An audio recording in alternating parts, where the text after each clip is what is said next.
It's a beautiful day for baseball. And live from Chase Field in Phoenix, Arizona, Sportsnet LA presents the Los Angeles Dodgers and the Arizona Diamondbacks in the final game of this three-game series. Hi again, everybody. Charlie Steiner, Orel Hershiser, and Nomar Garciaparra. Tough night at the office, of course, for the Dodgers and Clayton Kershaw last night.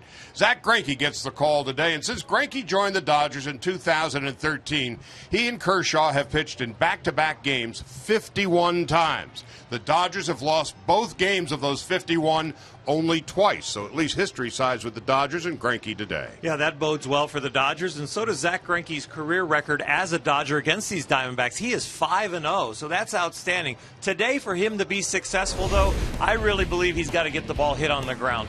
And against San Diego, he had the outstanding changeup that was biting, the slider that was going down, and the two-seamer. So get the ball hit on the ground today against these Diamondbacks, especially Paul Goldschmidt. This guy has had a home run in 4 consecutive games against the Dodgers, so make him hit the ball on the ground and get him out. And then there's the Dodger first baseman, Adrian Gonzalez, who merely leads the National League in batting average, home runs, runs scored, hits, total bases, extra base hits, and on-base percentage. And to borrow the phrase from Pete Townsend, noted baseball historian, how do you think he does it? What makes him so good? Well, you hear pitchers, when they're locked in the zone, they said they were able to repeat their delivery. Well, when a hitter's locked in the zone, they're able to repeat their swing, and a consistent swing at that. Adrian Gonzalez is so balanced. This is Wednesday when he hits a home run on the left-hand side, and this is from last night on the right when he hits a single the other way. They look identical. If the ball's down the middle or in the inner half, he's able to turn on it for a home run. If the ball's on the outer half and they're pitching away, he goes the other way for a base hit. He's locked in right now and really consistent. Zach Greinke goes for the Dodgers today. Josh Colmenter for the Diamondbacks. Lineups, first pitch, coming up next.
getting some autographs. The Dodgers, of course, hoping to avoid the sweep at the hands of the Arizona Diamondbacks. Hello, everybody, and welcome inside Chase Field. I'm Alana Rizzo. Yasiel Puig is back in the lineup. He will, of course, be in right field. Justin Turner and Juan Uribe not in the lineup, of course, after both suffering injuries in the same inning, a couple of pitches apart yesterday. Good news for both of them, however, as Juan Uribe did test his hamstring. He is available to pinch hit if absolutely necessary. The x-rays on Justin Turner's left index finger came back negative. He does have a stiff finger. Don Mattingly hoping to avoid having to go to him today, but both guys will not be out for long periods of time, John. Please welcome the American Legion Auxiliary Girls State Color Guard, the Arizona Diamondbacks, and the Los Angeles Dodgers.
A perfect day in the desert on this Sunday afternoon. This afternoon's closed captioning is brought to you by Chumash Casino Resort, where we are all about you. So the Dodgers try to avoid being swept in a series of at least 3 games for the first time since 2013. Don Mattingly has put this Honda starting lineup together. Rollins and Puig and Adrian Gonzalez. Howie Kendrick in the cleanup spot. Yasmani Grandal 1 for 9. Andre Ethier still looking for his first hit of the season. Crawford the day off today. Alex Guerrero, as John mentioned, is making his first big league start. Jock Pederson 3 out of 17. He's been struck out 8 times. Zach Greinke pitching and batting ninth against 29-year-old right-hander Josh Collmenter. Collmenter, career 4-7 with a 5.6 versus the Dodgers. He comes straight over the top, almost like he's throwing a tomahawk, hence his nickname Tomahawk. Has a fastball, cutter, curveball, and changeup. And here's the first pitch of the game. It's low, 1 ball and no strikes. Collmenter out of Homer, Michigan, 6'4", 235. Really was a long man for many years here in Arizona. Began the season as their opening day starter.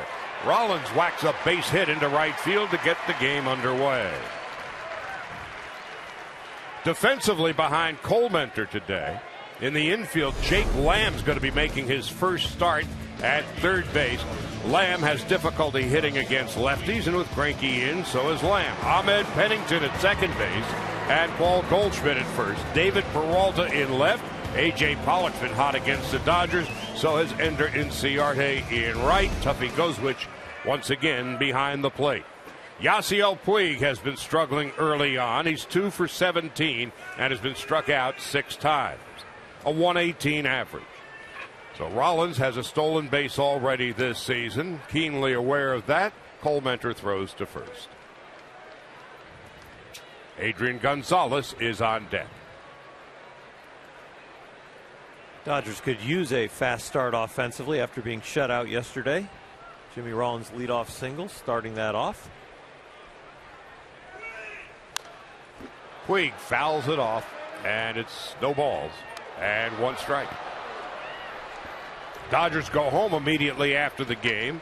3-game series at Dodger Stadium. Back tomorrow night. Vin will be at home with the Mariners and James Paxton facing Brandon McCarthy. Tuesday, still don't know. The Dodgers have not yet announced who's going to be starting for them against Seattle.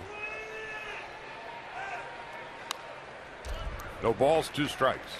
What are you seeing, Nomar, about the swing of Yasiel Puig, and is there a reason for the slow start? Well, his front arm, when he's going through the zone, has a tendency to bar out a little bit, which makes him get a little long.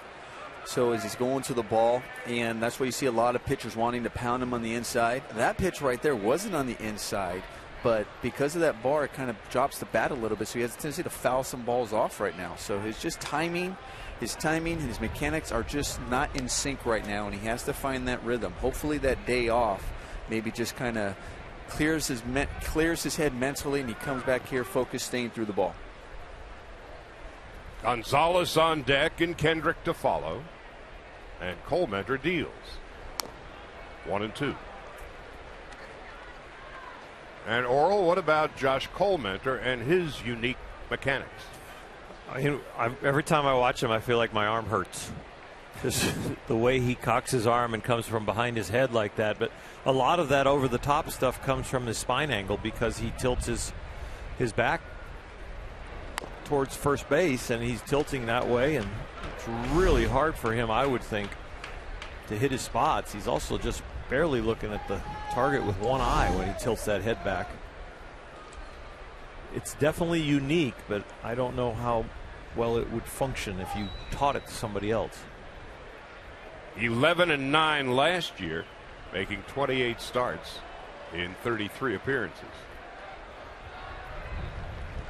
Now, everybody's had a good senior year in high school who has gone on to Major League Baseball.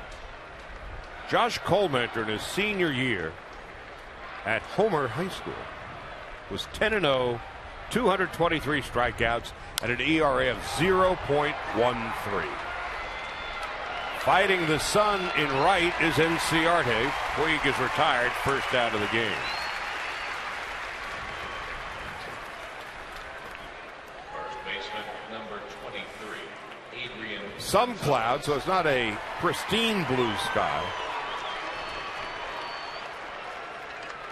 And Adrian Gonzalez steps in.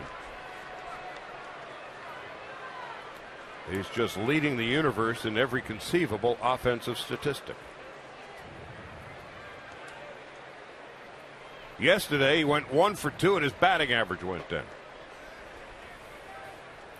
Came to the plate 4 times, got on base 3 times with a hit and 2 walks, and he takes a strike. It's 0-1. It's really hard to do, to go 1 for 2 and have your average go down.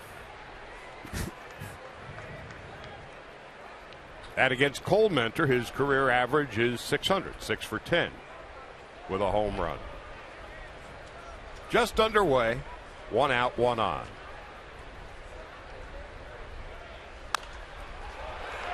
Popped it up. And the shortstop, Ahmed, takes charge. One of those where I actually thought maybe they'd let it drop. You'll see some infielders, some veteran infielders go, okay, pop up like that in the infield with no control. I'll let it drop to switch the runners to get the quick guy on the base. You got Jimmy Rollins, and we know Adrian's a little bit slower. Let him get on first. Now Howie Kendrick, who's batting cleanup and has in each now of the first 6 games. Kendrick at .316, 6 for 19. Couple of doubles and a triple.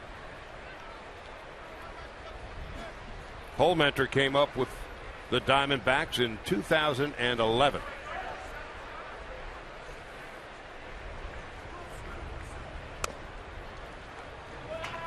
One ball, no strikes to Howie Kendrick. I mentioned the other day, Kendrick, not your prototypical cleanup hitter. Only about 50 times in his career coming into this season did Kendrick bat cleanup down in Anaheim. And right now, at least through the first 6 games coming into this one, he has been cemented as the Dodgers' 4th batter.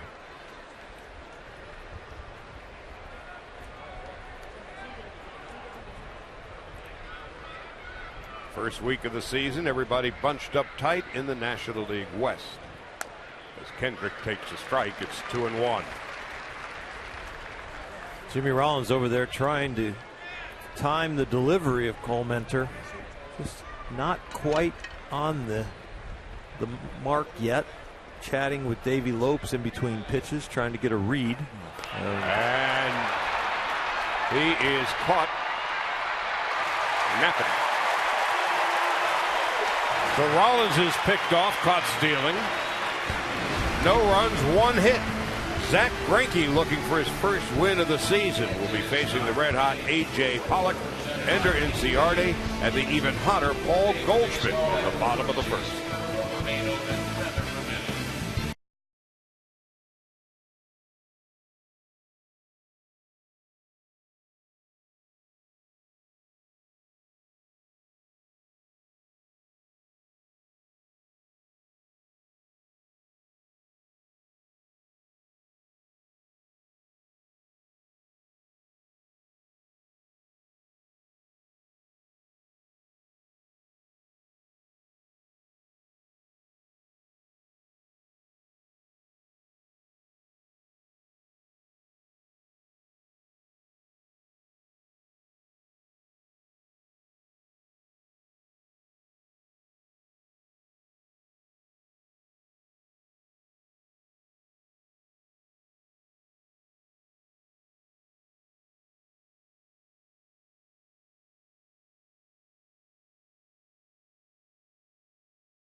Career in Arizona. Josh Cole Mentor, when he picked off Jimmy Rollins in the first inning.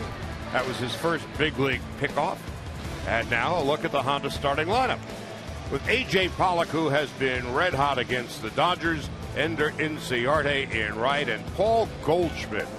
Goldschmidt in his career against the Dodgers hitting .328 with 15 home runs and 50 runs batted in, and a home run in each of his last 4 games. Peralta starting in left and Jake Lamb at third. Gozwich catching again. Gerald Laird on the DL. Pennington at second base. Nick Ahmed at shortstop. And Josh Cole Mentor pitching and batting ninth against 31-year-old Zach Greinke, 32 starts a year ago and a 17-8 record. And Zach looking to have another good outing. No decision his last outing against San Diego. Left the game ahead 2-1. And as he continues to progress this year, his stuff has really gotten sharper and sharper through spring training after the injection he had in his elbow. He'll lubricate that up, and then some experimenting on some new grips, and now refining everything, and really looked good against San Diego, only giving up 1 run in 6 innings. Pollock takes up and in, 1 ball and 2 strikes. As bad a feeling as Clayton Kershaw has pitching in this ballpark, Zach Greinke has a good one. He is 4-0 here at Chase Field with a 1.03 ERA. Clayton has not fared quite that well.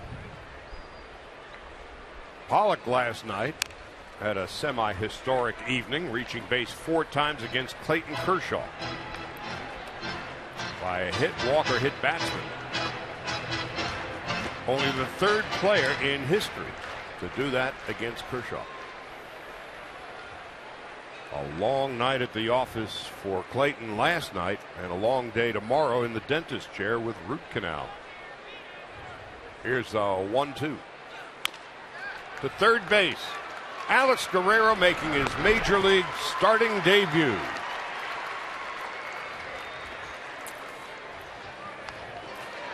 And isn't that always the case? You get in there first on your first start, and the ball has a way to find you. Fielded that nice, easy, and cleanly. Well, fortunately, it was a nice, easy hop. What happened last night, Uribe comes off the bench to replace Turner, who jammed his finger on a play at third base. It was an awkward hop, and the left hamstring barking at him a bit. But immediately after the game, he said it wasn't so bad, and more importantly, on the morning after, he also said it wasn't so bad. And for that matter, Justin Turner's fickle finger of fate seems to be okay as well. Enciarte squares, 1 ball, no strikes. The last ball, ground ball to third for Alex, was deep and firm. As we take a look at Justin Turner nursing that finger, but now a new challenge for Alex and Zach Greinke, a bunter at the plate. You would think they would at some point try to test Guerrero. Third base is not his natural spot, but he played very well in spring there. Enciarte, 389, 7 for 18.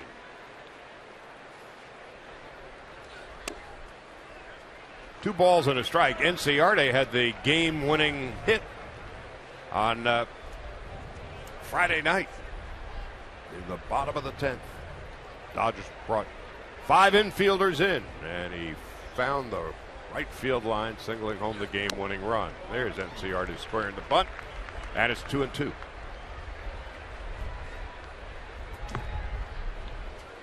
We've got a Gold Glover on the mound, and Zach Greinke, he can hop off there very quickly and field the bunt. And also with Alex now, with 2 strikes, can move back. Outfield straight away for Enciarte. Slaps it foul up the third base line. Guerrero playing pretty well off the line, so that wasn't a bad idea.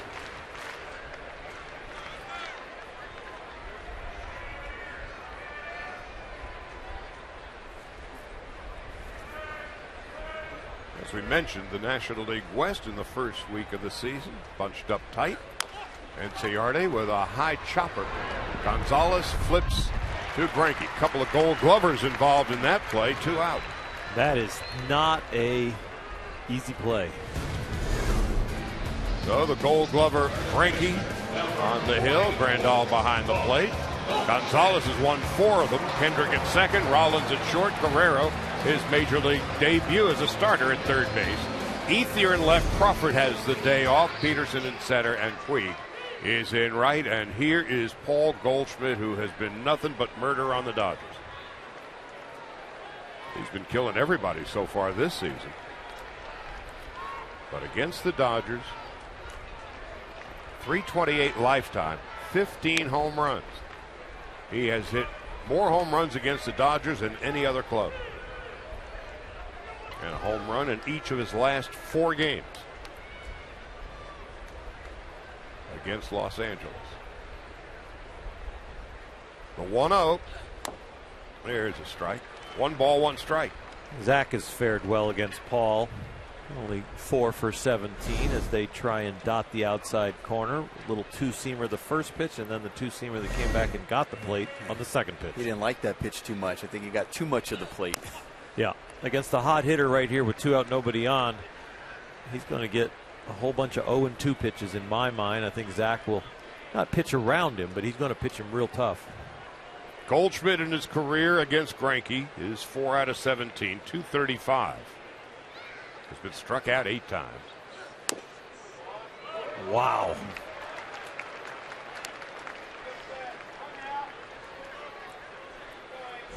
Let's take a look at pitch tracks right here. I like this pitch. It's like a dart on the outside corner. Yeah, I thought so. Bam. Angel Hernandez calling balls and strikes. Calling balls. And Guerrero with a couple of putouts as he begins his major league career at third base. Starting debut. We go to the second. Kendrick will lead it off. Grandal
Pretty well squared away again. It'll be Peralta, Lamb, and Gozwich.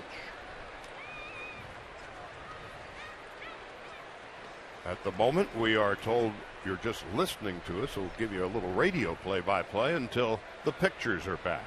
Peralta's at 286 with a home run and 3 runs batted in. The Dodgers with the shift on for the left-handed hitting Peralta, who takes up and in, and it's 1-2. Now we're all back together. Audio plus video equals television. For a day game, we're out of the dark. Speak for yourself. Okay. 1-2. Peralta takes a call, 3rd strike. 4 up, 4 down from Greinke. Zach has been locked in with his command so far. Made some outstanding pitches last inning to Paul Goldschmidt to end up with the ground ball to third base, but he has been right on target, just trying to really to train Angel Hernandez, the home plate umpire, to start calling the corners. Jake Lamb steps in. Lamb, power hitting third baseman, has trouble against lefties, and so he sat down the first couple of games against the Dodgers. Takes a strike, it's 0-1. Lamb is out of Seattle, 6'3" and 206. 6th round pick 3 years ago by Arizona. Fouls it back. Or I was noticing right before Jake Lamb came to the plate, Zach really checking out his defense. I mean, at batter before, Peralta, they were playing the shift, and he was looking to see their setup. Would you as a pitcher already know where they're supposed to be set up, or because now they're shifting so much, you just have to really keep looking? I think as much movement is going on right now, the guys actually have to turn around and see where they are. Against a few certain hitters, you know, back in the day when Willie Stargell was one of the few guys that got shifted against, or Ted Williams, you knew when they came to the plate, okay, I have a shift going on behind me. But now with so much movement for every particular hitter, you actually, I don't think you could memorize all the defensive positions as a pitcher. You got enough to worry about on pitch selection. Lamb on 1-2. Well, down on strikes. Well, to stay on that, then if you're going in and you have a plan against a batter, you always have a plan on each batter that's coming to the plate. But then as you're thinking in your head how you want to execute your plan, and then you turn around and feel if the shift isn't corresponding to how you want to attack the batter, what do you do as a pitcher? Well, yeah, you've got to adjust your pitch selection to your defense for sure, and then even to mid-count adjustments when you see foul balls, because all of a sudden the hitter might not be picking you up the same way that day.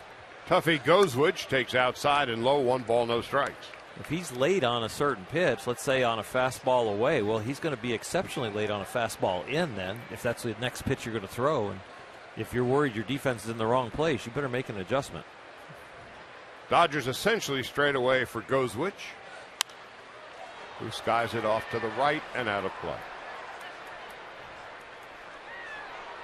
I would not be a big fan of the overshifting if I was on the mound in my day. Well, I can understand that. And it goes because you also read so much like that, those swings. And I know as myself from playing shortstop, I would make adjustments watching the swing, how the pitcher's throwing, if he's hitting his spots. And, you know, I'd maybe not a shift, but I'd play over, 2 or 3 steps more than normal. The 1-1, there's a difference between a shift and an adjustment. Right. And but if we're in a shift and you're watching the game and going, okay, I need to make an adjustment here, I really can't, because I'm being told I should be in a major shift. 2 balls and a strike with 2 out in the bottom of the 2nd. Drilled into left field for a base hit. So Gozwich, the 2-out line drive single to left.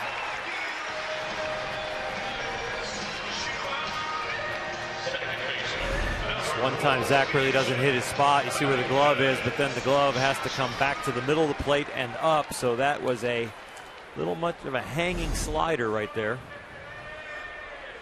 Gozwich put a nice swing on it, though, and made him pay.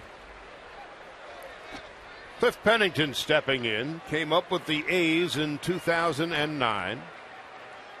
Switch hitter batting for the left side. Skies it to the left. And out of play, it's 0-1. Played collegiately at Texas A&M, 3 years with the Aggies and hit .345 there. Last year, 254 with the D-backs. Chris Owings started the first 2 games of the series, and he's off today. And Pennington batting 7th and starting at 2nd. On the corner for a strike, 0-2.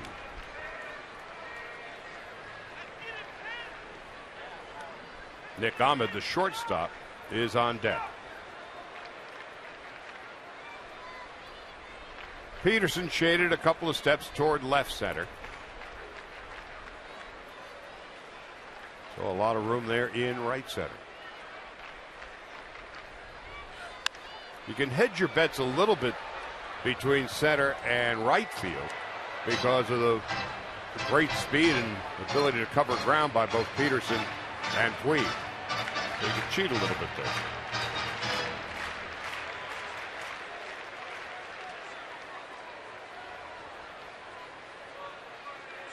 Pennington 1 for 4 this year.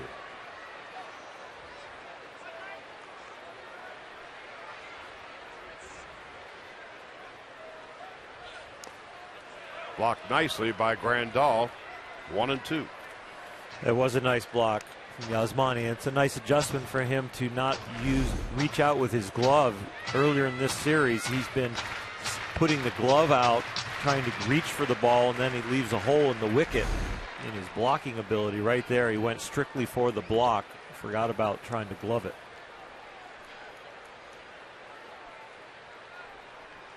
Gozwich, not a threat to steal. Short lead at first, held on by Gonzalez.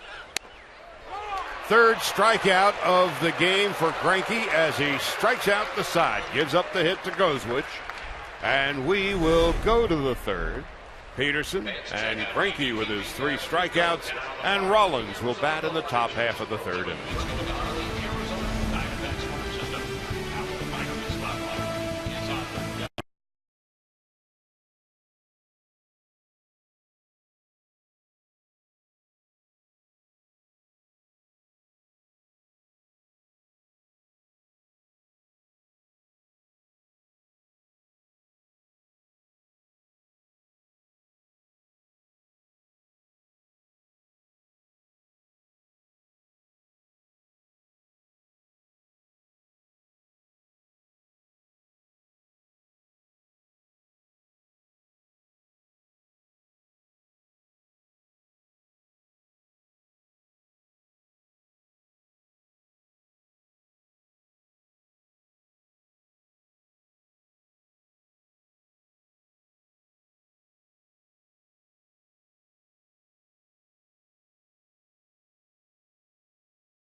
For the Dodgers in the third, Greinke so far so good. He's faced 7 batters, given up a hit, and struck out 3.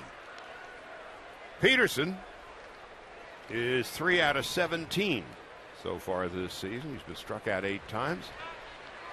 Greinke, Silver Slugger Award winner, so he can hit. And Jimmy Rollins to follow, and if anybody gets aboard, Yasiel Puig. So Pederson 17 at-bats and 8 strikeouts last night. 0 for 3 and was punched out all 3 times.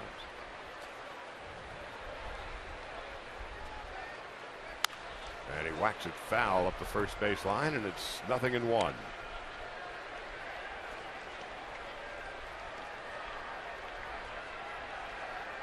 Jock, of course, Rookie of the Year and MVP in the PCL last year when he was the first 30-30 man in more than a half century. 1-1. Nomar, what do you see in his swing to this point? What I see is just a prototypical overswinging at times. When he gets a pitch in the middle of the plate, he just has a tendency to really take a really big swing, big cut, where his bat ends up dropping. You know, we talked about Yasiel, where his arm ends up casting. See that swing? That's just the timing right there on that one. But yesterday, what I thought was really telling against Bradley, throwing them fastballs. One of the strikeouts where the balls weren't really on the corners, but down the middle of the plate, and he just swung right through them. Almost like he saw them so well. Your eyes get big and thinking, okay, I can really hit this really far. And when you do that, you have a tendency to just kind of pull off of the ball and take a really big swing at it. So it's 1-2. Pederson looking for his first home run and first RBI. And he whacks one into the right field corner. It's fair by a foot, and he's going to get a double out of the deal. Enciarte did a great job to get over there as quickly as he did, limiting the damage. And for Pederson, his 4th hit of the year and his 3rd double. Well, he does a good job getting on top of this ball. It was on the upper part of the strike zone. And, you know, I was talking about him overswinging on those other ones. Well, I think it also helped that he had 2 strikes there. He was shortened up a little bit, knowing, okay, I have to protect the plate. So it allowed him to take that barrel to the ball to get on top and get a nice double.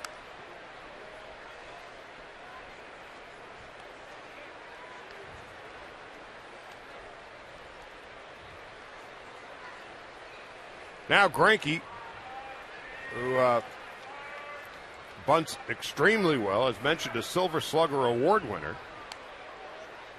Rollins on deck and Puig to follow. And a perfectly good bunt by Greinke. So the Dodgers have a runner 90 feet away, bringing up Jimmy Rollins. Well, Zach squares around real early, gets his mechanics done, keeps the barrel above the ball and deadens it out in front. Not really in particularly the correct direction, but if you're going to bunt it that softly and right out there, you can bunt it in any direction. So Pederson with good speed at third base. Rollins coming up. Rollins single to right in his first at-bat. Infield about halfway for Jimmy. Lamb close to the bag at third. And that keeps Pederson from getting an exceptionally large lead. So Jimmy is 6 for 23. That's 261.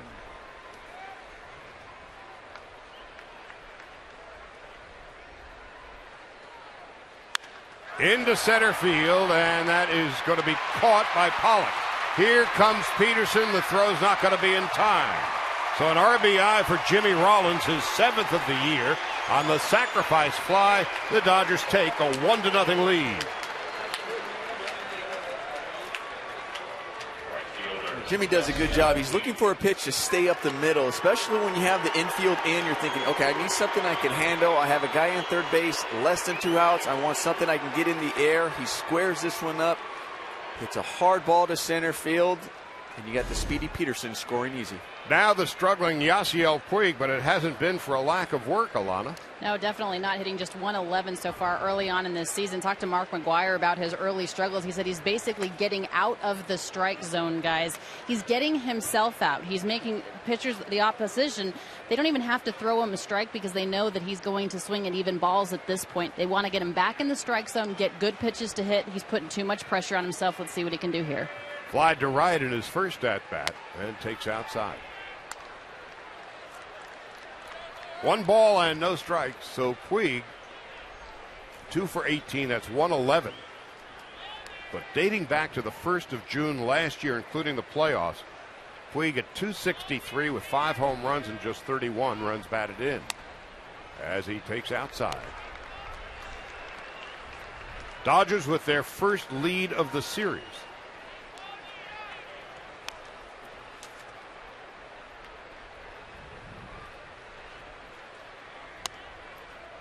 A 4-pitch walk to Puig, who throws his bat away in mock disgust, but the way things are going, he should be happy to get on base. Well, if they told him that he needs to swing at strikes, well, he was waiting for one. So. And here's Adrian Gonzalez.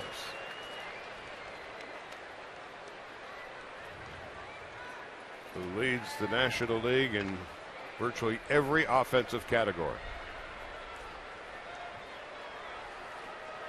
He popped a short in his first at bat. Yasiel should be pretty active over there at first base with 2 out. Trying to get into scoring position for Adrian, but the way Adrian's hitting, he's already in scoring position there at first.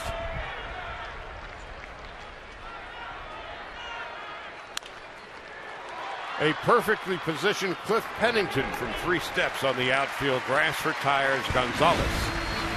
But the double by Pederson, the sacrifice by Greinke, and the sacrifice fly by Rollins has given the Dodgers an early 1-0 lead.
Jeep Cherokee with an EPA estimated 31 highway MPG. It's the perfect choice. Visit Jeep.com today.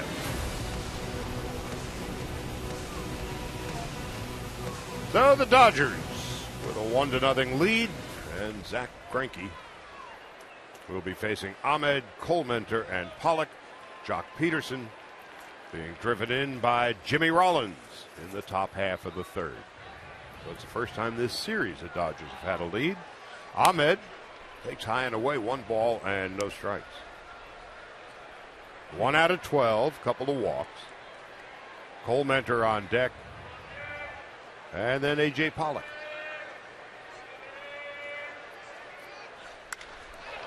Line drive into center field for a base hit.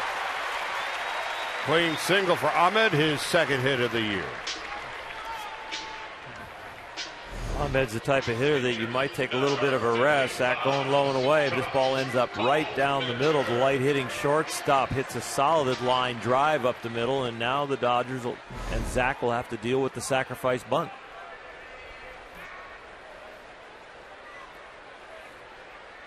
Colementor, 1 successful sacrifice last season.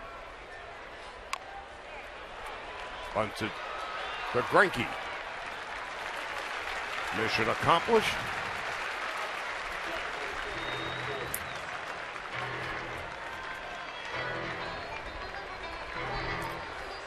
This is one of those innings right now for Zach where your team just takes the lead and you want to have that shutdown inning, but this is even one where if you can have a really quick shutdown inning because you know your offense is struggling.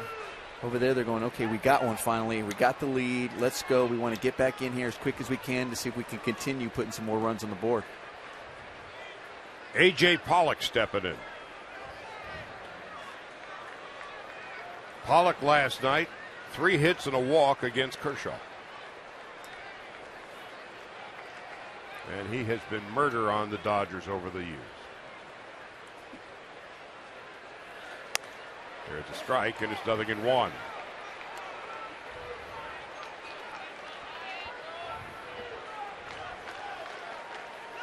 In his last 11 games against the Dodgers, A.J. Pollock is hitting .487. 19 for 39, 3 doubles, a triple, 2 home runs, and 5 runs batted in. Ahmed leads from second. Another nice job by Yasmani Grandal keeping a ball in the dirt from getting behind him. Did a really nice job rolling his shoulders forward so this ball kind of dies in front of him. You see the angle that his upper body has, so it allows the ball to go down and right in front of him. If you leave your upper body straight and erect, all of a sudden that ball has a tendency to deflect farther away from you and maybe even off to the side. Grandal's been working hard with Steve Yeager back in Los Angeles. Now the 1-1 into right field. Puig over, and he will make the catch. And Puig, look at this throw. A little bit toward the left field side, but spinning and throwing and getting it there on the fly. There's 2 out. You knew this was coming, didn't you? You knew he was going to go. He's going to his right. It's deep over there to right field, and he catches and then spins around and shows off the arm to third base. A la Roberto Clemente. Just a little offline. The good thing about the throw, it's low enough that you can just get over there and grab it if it's offline. In the past, before he started to mature, that ball would be catapulted a little too high. Remembering Ellis Valentine and Andre Dawson. Yeah. Dave Parker. Dave Parker would make that throw, yes.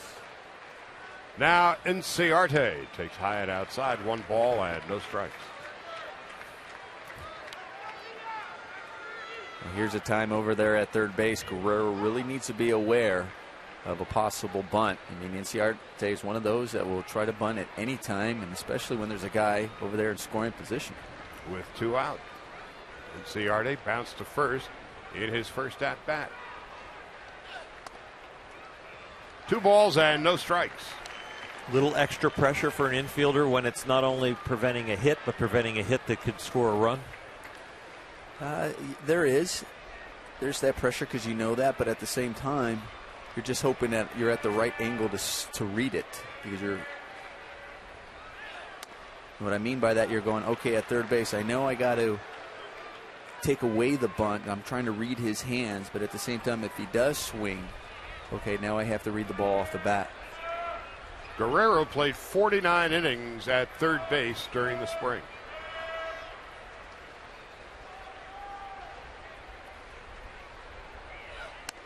There's a call strike to Inciarte that holds the count even at 2-2. Well, Zach has started to train Angel Hernandez. He is starting to live on the edges for all 3 of these innings, and you start to train the umpire that I can hit that target. I need it for a strike. Greinke, 43 pitches to this point, 28 for strikes. He has struck out 3. Lined right into the glove of Jimmy Rollins, and that will end the inning.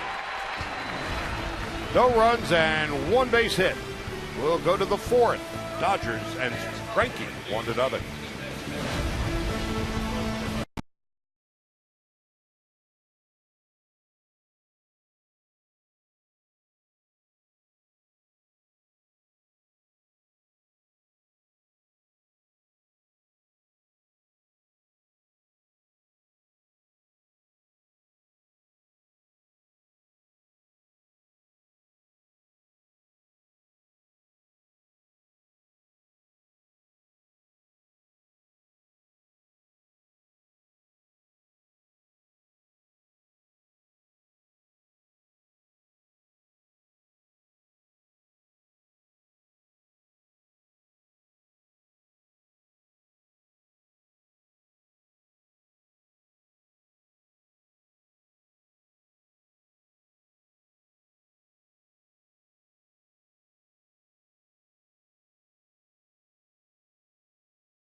But you get a little more bang for the buck on Fridays because Denny's presents Friday Night Fireworks.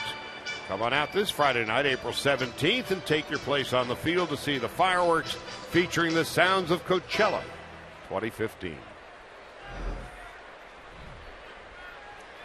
Mark McGuire, as Alana was telling us, been working hard with Yasiel Puig, trying to right his offensive ship. Howie Kendrick leading it off and lines one into the glove of Cliff Pennington. A leaping snow cone catch.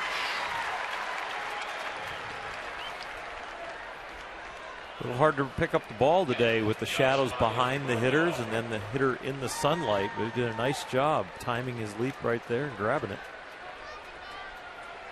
Now Grandal, 1 for 10, his only hit, a home run that traveled over 400 feet here on Friday night. And he takes low and outside, 1 ball and no strikes. And Yasmani's done a nice job this afternoon.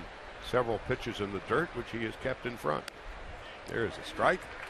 1 ball, 1 strike. Grandal, born in Cuba, graduated high school in Miami. Angel Hernandez, a home plate umpire from Cuba. Yasiel Puig, Cuba. Alex Guerrero, the Dodger third baseman today from Cuba.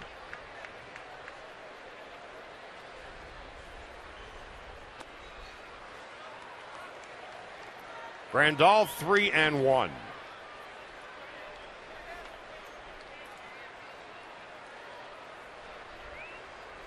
Ethier is on deck. Andres tripled today.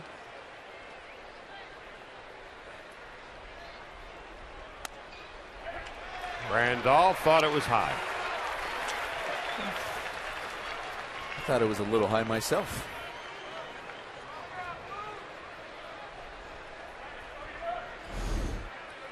Let's see what Pitch Track thought. Grandal bloops one into short right, and it's going to drop in for a base hit. He'll gladly exchange the hit, a walk for the hit. And for a bat.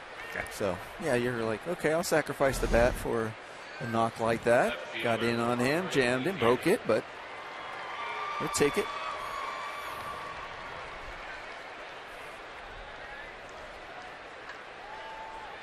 One out, one on, and that brings up Andre Ethier. Well, Grandal is at first base. Ethier with a long distance triple to left center field in his first at bat.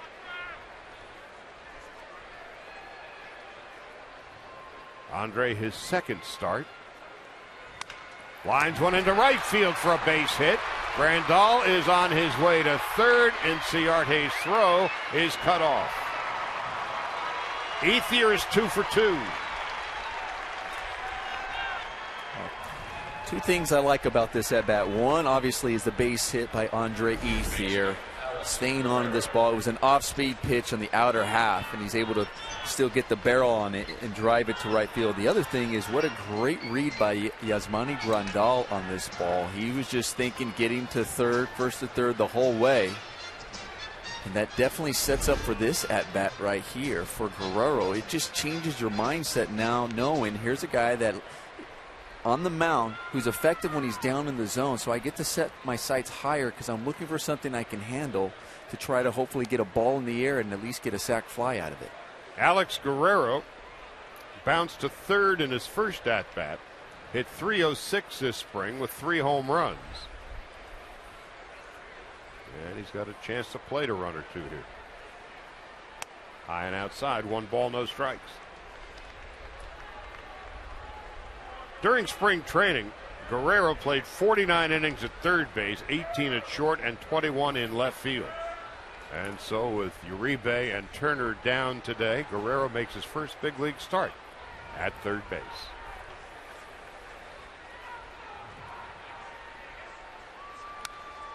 Big rip, 1-1. Well, there's one he missed.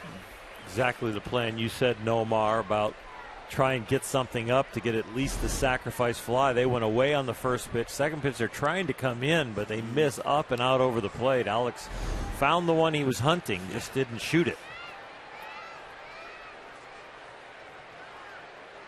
That's the one you think about all the time. You're like, I saw it. It would look really big coming in, and I just missed it. Ethier back standing up. Andre Ethier with that hit, 2 hits in this game, the triple and then that single. He's really starting to bring some of that batting practice into the game now that he's getting some opportunities. He's made so many good swings pregame and in the cage. It's really fun to see him bring that into the game.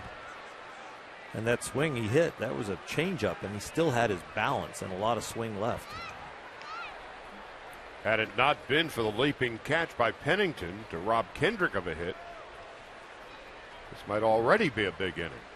First and third with 1 out. Looped into right field. That's going to drop in for a base hit.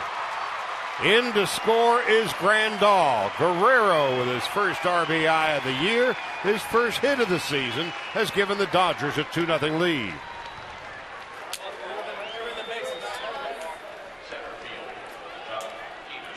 I thought that was a good job by Guerrero. We talked about it looked like he had that plan because we saw the one he fouled off or one up in the zone. This one got in on him just a little bit, but still, when you have that plan and you are thinking, okay, I'm trying to drive something in the air, he's able to get that ball, fight the ball off just a little bit. Didn't barrel it up as much as he would like to, but was still able to get it out there and knock the run in. That brings Mike Harkey out to have a conversation with his pitcher and the rest of the infield. That has since been broken up. Guerrero is at first base, 3 hits in a row for the Dodgers, and Jock Pederson coming up against Jock Colmentor. 47 pitches, 28 for strikes. He has walked 1, hasn't struck out anybody. About ready to face his 17th batter of the ballgame. Up the third base line. Lamb, too late. Infield hit for Pederson. And the Dodgers have the bases loaded.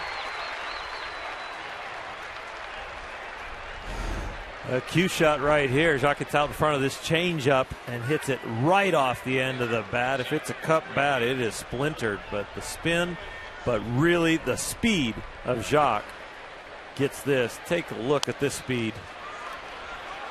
He's smelling it right there. And now he knows he's got it. Well, the bases are loaded for Zach Greinke. Last year he hit 200. Knocked in 3. Had 6 doubles.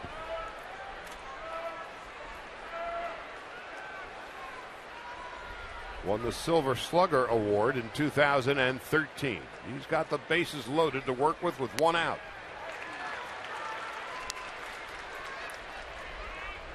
Greinke a perfectly laid down sacrifice in the 3rd inning that helped lead the Dodgers to their first run.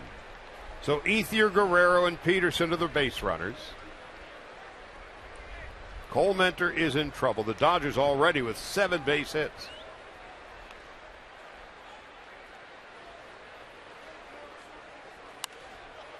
Nothing in 2 to Zach Greinke.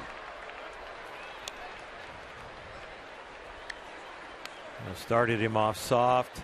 Now goes fastball in. And Zach just thinking, I need to try and get something in play here. Greinke, a .219 career hitter.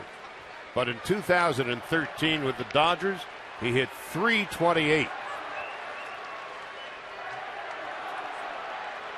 0-2 with the bases loaded and 1 out.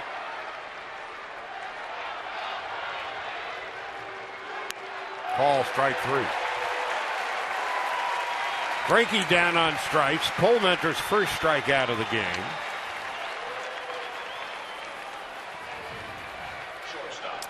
And that'll bring up Jimmy Rollins.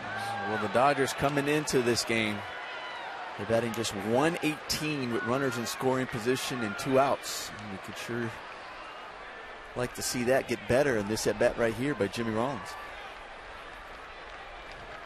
Jimmy is single to right and a sacrifice fly, knocked in his 7th run of the season in the 3rd inning.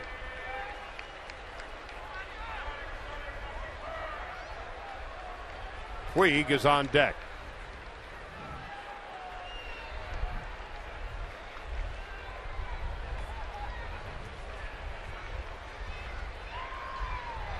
Guerrero, average speed at second. Pederson, great speed at first. And Ethiers at third base. 1 ball, no strikes to Jimmy Rollins.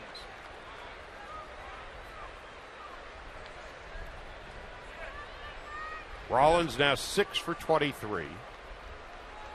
His 6 hits have produced 7 runs.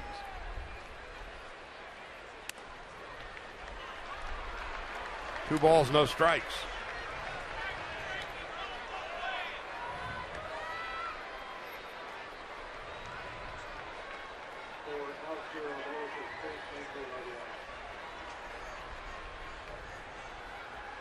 Two and 0 to Rollins. Outfield essentially straight away for Jimmy. 2-1. It's a good pitch by Colementor. I mean, you're at the plate, bases are loaded. You want to looking for something. You work the count 2-0, so you're looking for something down the middle. That ball started off down in the middle. It looked like a fastball, and it was just took something off of it and dove out of the zone. On 2-1. Now 3-1. What is Colementor thinking here, Oral? Well, he's thinking he's down 2-0, and any hit right here puts him down 4-0. So I'm not sure he'll give in. He's gone back-to-back changeups here to build the count to 3-1. I think he's going to go with whatever feels best in his hand. And the way things have been going, it's been his changeup.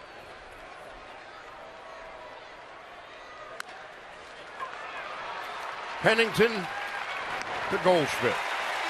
Dodgers score a run but leave 3, and it could have been more. We'll go to the bottom of the 4th. Dodgers 2, Arizona 0. Presented by State Farm. Like a good neighbor, State Farm is there.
It certainly has been Zach Greinke since coming to the Dodgers.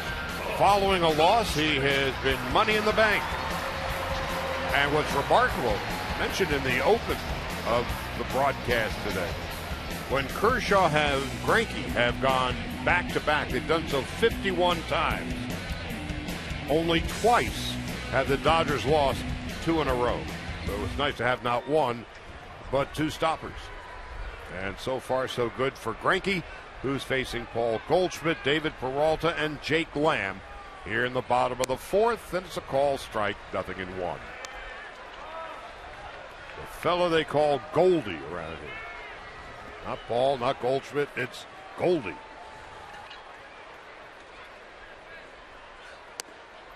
And it's 0-2 to Goldie. In his last 4 games, Goldschmidt 7 for 13, 2 home runs and 6 RBIs. Bounced to third in his first at-bat, and the 0-2. He's human after all. That's the fourth strikeout of the game for Greinke, and that's the first out of the fourth. You can fool hitters, and sometimes you can fool umpires. I think Angel Hernandez has shown so many two-seamers from Zach Greinke out there that when that ball breaks the other way, he just dots it right on the corner.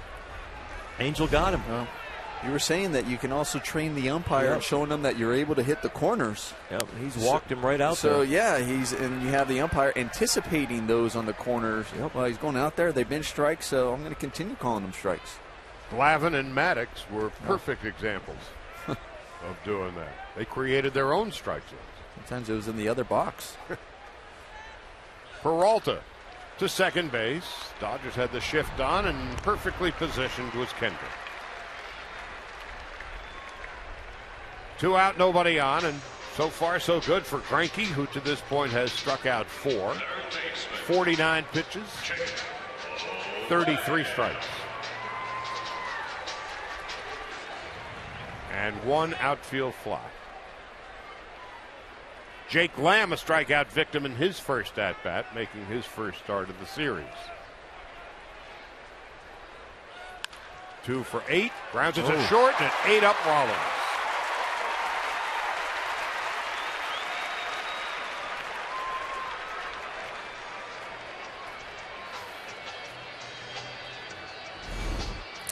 This ball was hit hard by Lamb, but Jimmy Rollins will definitely say, I should have had this ball. It kind of that last hop came up on him and just, you said it, Charlie, just ate him up. Third error of the young season for Rollins. It's unfortunate there because you're going, okay, here, Zach Greinke did a good job.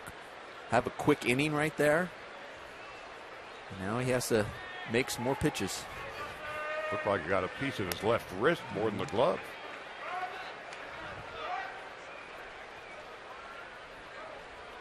Tuffy Gozwich singled to left in his first at-bat. Pennington is on deck. 2 runs, 7 hits for the Dodgers. No runs in 2 for the D-backs. Runner goes. Pitches low. Throw to second base. And Grandal with a perfect strike. Caught stealing Jake Lamb. Last year, Grandal threw out but 11% of would-be base stealers. He has been much better in the early going with the Dodgers this season.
And here's Alana to tell us more.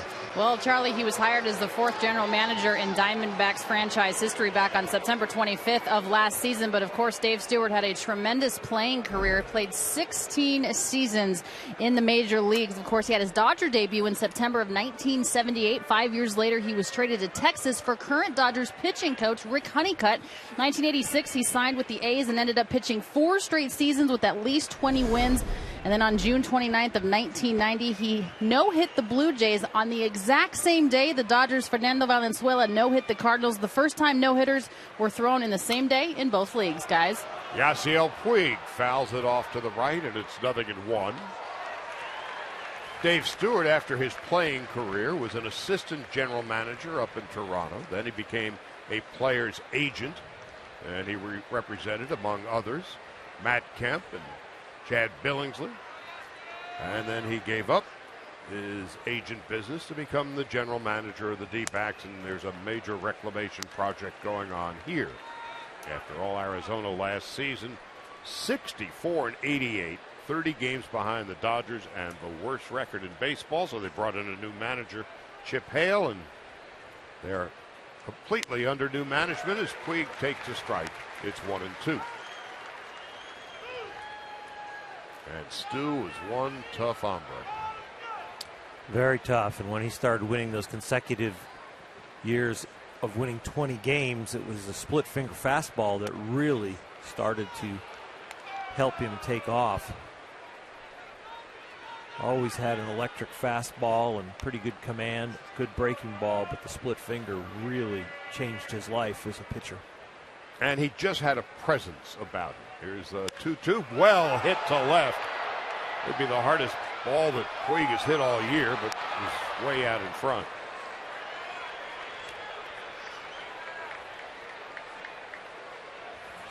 Joining Stewart here in Arizona, fellow who used to run minor league operations for the Dodgers, Deshaun Watson. Now it's 3-2 to Yasiel Puig. And Tony La Russa heads baseball operations here. 3-2, Puig leads off the 5th. And that one is well hit to left. It is way back, and it is gone. A home run. Yasiel Puig, his first of the year. And the Dodgers take a 3-0 lead. 2 pitches earlier, perhaps signs of things to come, when he whacked that hard line drive down the left field line. Straighten this baby out. The Dodgers lead by 3. Well, they try to come in on him, and they got too much of the plate. He's able to extend those arms. He got the barrel out in front, and his timing was right, and he did not miss. So Puig's first home run of the year and his second RBI, and Adrian Gonzalez swings and misses. It's 0-1.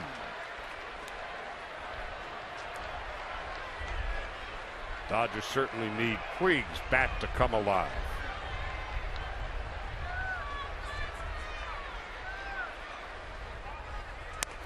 Gonzalez takes high. 1-1.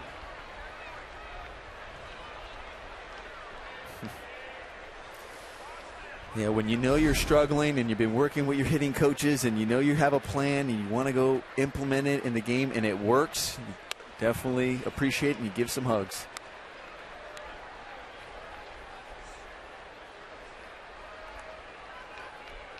When Mark McGwire was out of baseball, he was basically a private hitter's coach for a lot of big leaguers who would come and visit him down at his Orange County home.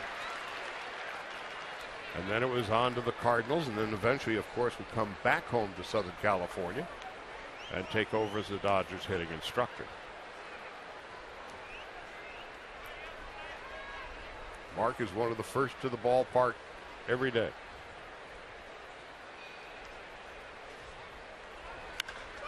That one is well hit to left. Back goes Peralta, and it's off the base of the wall. And Adrian Gonzalez slides into second base with a double. His third 2-base hit of the year. Adrian Gonzalez just gets hotter and hotter. Well, he makes a great adjustment because the pitch before knew he was out in front and he swung and missed, and it looked like a bad swing for Adrian Gonzalez. So he knew, okay, I know they want to go on the outer half. I'm not going to get caught out in front. He waits for that ball. I mean, that ball even looked like it was almost going off the plate even more, but he can kind of control the bat so well. He's got such great plate discipline and coverage over the plate right now because of his balance, and he drives it to left field.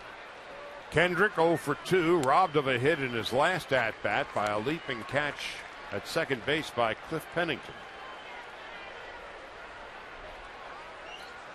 Howie is 6 for 21. He's knocked in 2. Gonzalez is at second. Still nobody out. A run in here in the 5th. And Kendrick takes a strike.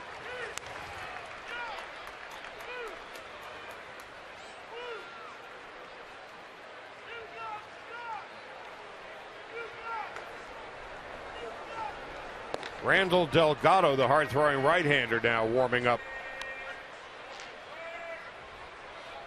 in the Arizona bullpen.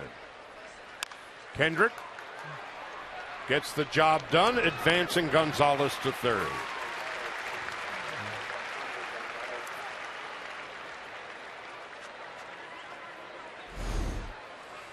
This is a good job by Howie Kendrick. He recognized, okay, I have a man on second base, nobody out. I want to move him over, but it's not just giving himself up. He was looking for a pitch that he can drive and try to drive through into the outfield to get a base hit. But if worst case, you're going, okay, at least I'm moving him over. Grandal is the hitter. Chip Hale is hedging his bets. The infield is about halfway. Of course, Gonzalez doesn't run all that fast. And Grandal pops it foul and out of play. Just a word about what a batting coach does. It's not just a matter of adjusting swings. It's, I imagine, looking at video, pitch sequences, how pitchers go about their business against given hitters, and providing a mental game plan beyond the physical. It's a tough job for a hitting coach because you have to recognize what type of hitter you have, and what I mean is their mental approach. Some guys are more focused on their mechanics. Some guys are more focused on what the pitch and how they're trying to pitch them. Grandal breaks his bat and pops out. And so once you take all that into consideration, then you also have to give some advice to any hitter, and then you're hoping that what they give them works in the game so you don't lose them next time where they go, oh, he doesn't know what he's talking about, or he doesn't work well for me. So, but when it does go well, you're like, they keep coming back. You get hugs from Yasiel when he gets a home run. And then you have to recognize how everybody has to work differently, or what they like to hear, and you throughout an entire lineup. You can't give the same message to every single hitter. You're a teacher, you're a father, you're a cheerleader. And also just how a given pitcher has pitched you in the past. What are the realistic expectations of what he might be doing to you again this day? Ethier takes a strike.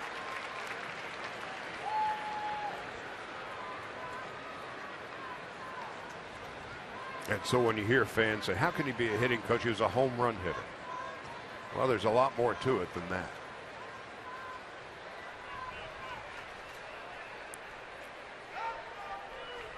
I mean, I always say a player should know what they're doing when things are going well, and they should also know what they do when things are going bad. What's wrong? Well, a hitting coach also has to recognize that. If the player's not really noticing that, they have to work on that. And there's a lot of communication between the player and the hitting coach. Ethier with 2 out. The count is 0-1. Andre is 2 for 2. And now 2 for 3 as he bounces back to Colementor. But Mark McGwire's protege, Yasiel Puig, cracks his first home run of the year. The Dodgers, with runs in the 3rd, 4th, and top of the 5th, lead 3-0.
to Dodger Stadium Wednesday night when the Dodgers host the Mariners at 7:10, and the first 40,000 fans in attendance will receive an adult Jackie Robinson replica jersey presented by Bank of America.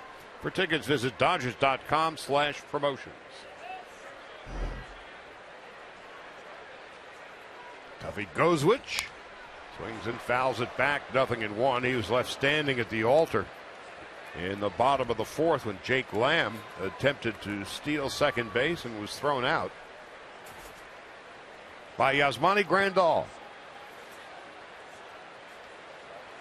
So it'll be Gozwich, Pennington, and Ahmed to bat for the D-backs here in the fifth. Greinke has been spot on, or he has been locked in right from the very first pitch. Even when he's thrown balls, it's been in the area where he's wanted it. His first pitch strikes have been right on the edge, which, coming out of yesterday's game, watching the aggressive Arizona Diamondbacks, I think is a great strategy. They have been swinging early. That's been the theory against Clayton Kershaw. They did that, and if they were going to do that against Zach, he was going to make sure there was a quality pitch being delivered. You know what I love about Zach is that right there, like that pitch, he was mad at himself. He knew, he goes, okay, it was a strike, and the batter took it, but he knew it got too much of the plate.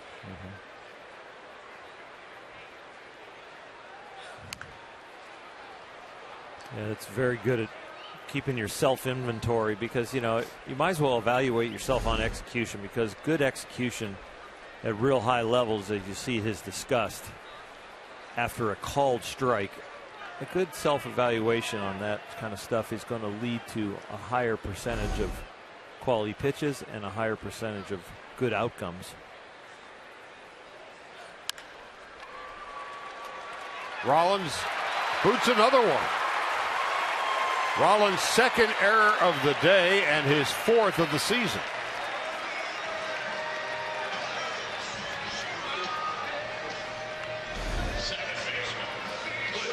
I mean, Rollins, once again, he just missed this one. This is one that he's just charging, running hard, and when it hits that dirt, right now, the one thing is that you have a day game. The dirt has a tendency to get hard quicker, especially when the sun's beating down it. So that ball comes up. We saw the hard one hit, how that also came up on him. But still, definitely a play that should be made. Jimmy's a four-time Gold Glove winner, most recently in 2012. Pennington took a call third strike in his first at-bat. So the Diamondbacks get a gift here in the bottom of the fifth.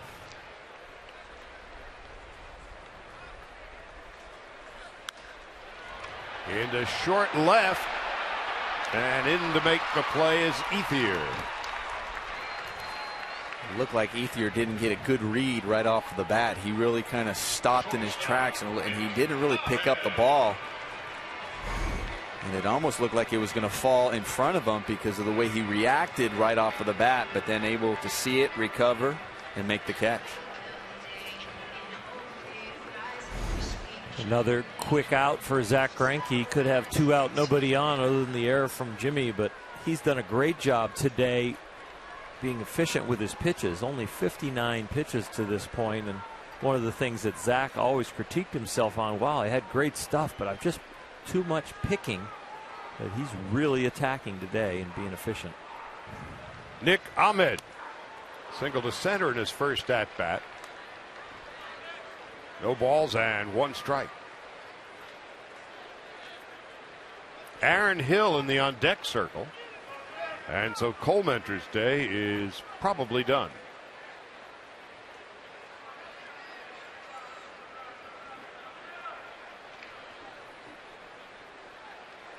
Ahmed 1 out of 13. Dodgers 3-0 with 1 out in the bottom of the fifth.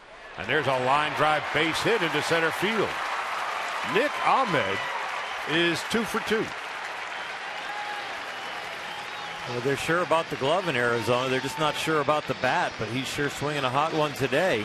Putting some nice line drive swings on, staying compact and through the middle of the field. Short and quick to the ball. Aaron Hill, the pinch hit for Colementer, while Arizona has double barrel action in their bullpen.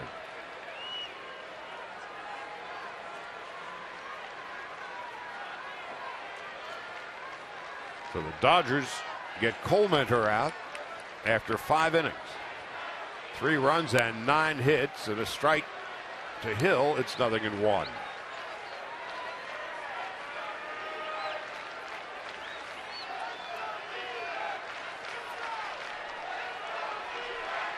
So the Diamondbacks with their first threat of the day. Door opened by an error by Rollins. Hill is 4 for 17. He's got a hefty contract that Arizona has made no secret about. They would like to send it elsewhere, because they've got Owings now at second, Ahmed at short, and Lamb at third. There appears to be no room at the inn for Aaron Hill and his hefty price tag. Change up right here from Zach. The bottom falls out of it. Aaron Hill helps him an awful lot with that pitch, though. The only thing that made him want to swing was the ball was down the middle, but it never looked like it was going to be high enough to be a strike.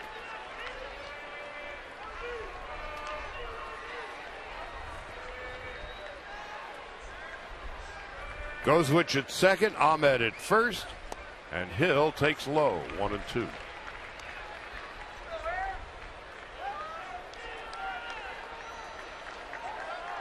Guerrero, a right-handed batter, to lead off in the 6th for the Dodgers, followed by Pederson, a lefty.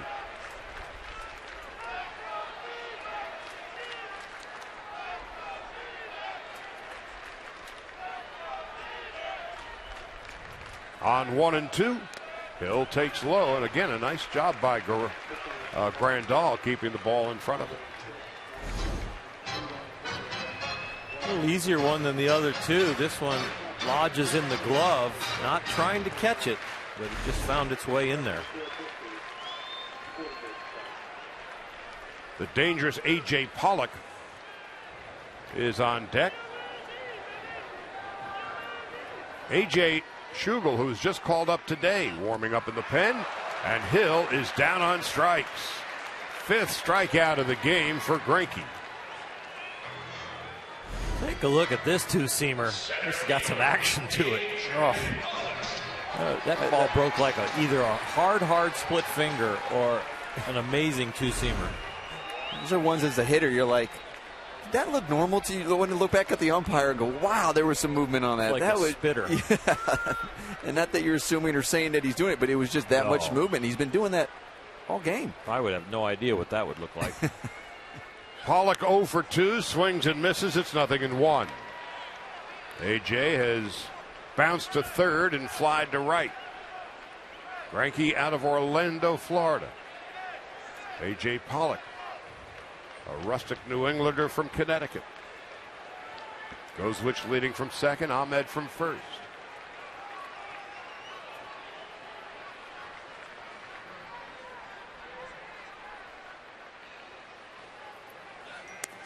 Low and outside.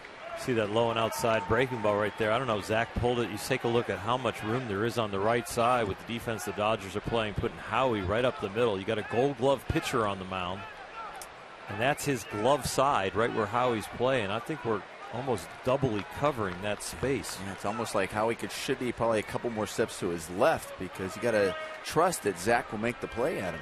Especially on the glove side there. Pederson deep in left center. And Puig well off the line and right. Very rarely do you feel like as a pitcher with first and second that your defense has a hole. Sometimes maybe pinched up the middle a little bit for the double play, but in this situation not looking for that. 2-1 to A.J. Pollock. Ender Inciarte is on deck.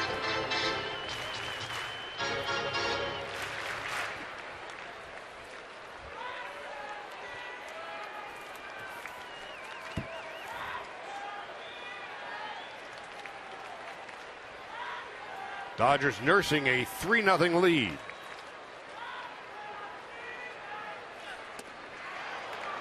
Two and two.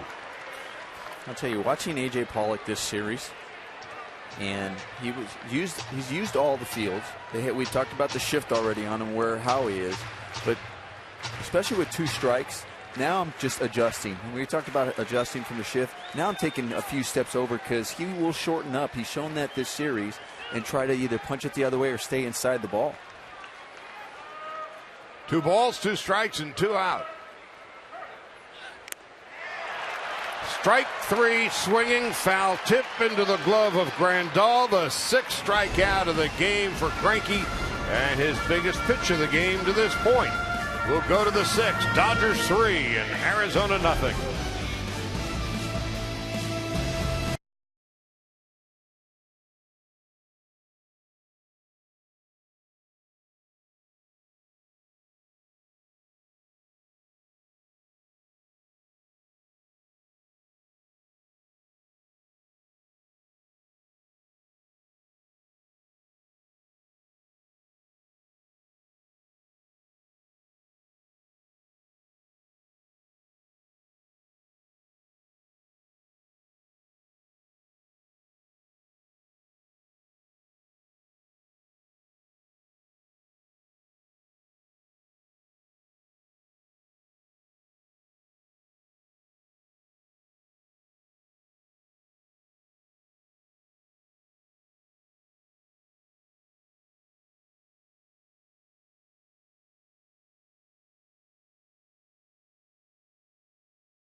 Well, Yasiel Puig's first home run of the year. The Dodgers have scored single runs in the 3rd, 4th, and 5th. As we begin the 6th, A.J. Schugel is the new pitcher for the Arizona Diamondbacks. Called up today, making his major league debut. Last year at Double-A Mobile, 6-4 and a 347 earned run average. He was a starter. He came over from the Angels along with Mark Trumbo, part of that 3-team deal back in the winter of 13. So here he is. Josh Colementor went 5, 3 runs and 9 hits, 1 walk, 1 strikeout, 74 pitches, 48 for strikes, and the home run to Puig.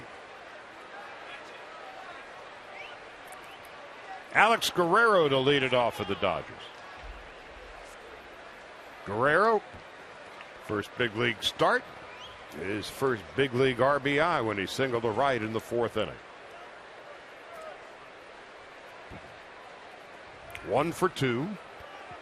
If you're wondering about Justin Turner and Juan Uribe, who were hurt on successive plays last night, both are better than they had feared. In the case of Turner, he got spiked on a throw down to 3rd base by A.J. Pollock accidentally. Took it on the index finger. Cut not as bad as they had feared. The finger not as swollen as they had feared. X-rays were negative, so they don't think it'll be too much of an inconvenience for Turner. Not available today.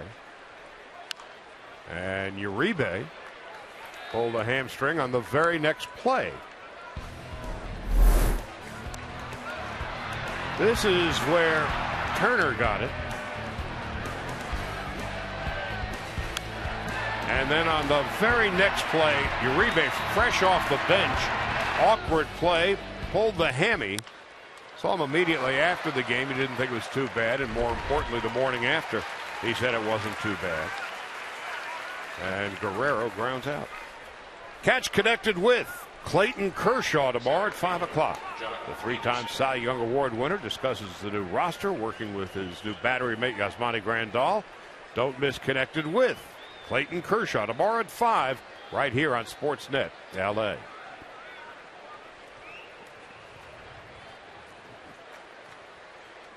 One out, nobody on, and Jock Pederson, 2 for 2, has doubled to right, got himself an infield hit, and scored a run today. Dodgers 3-0 with 1 out in the 6th, and Pederson takes a strike. So Jock is now 5 for 19.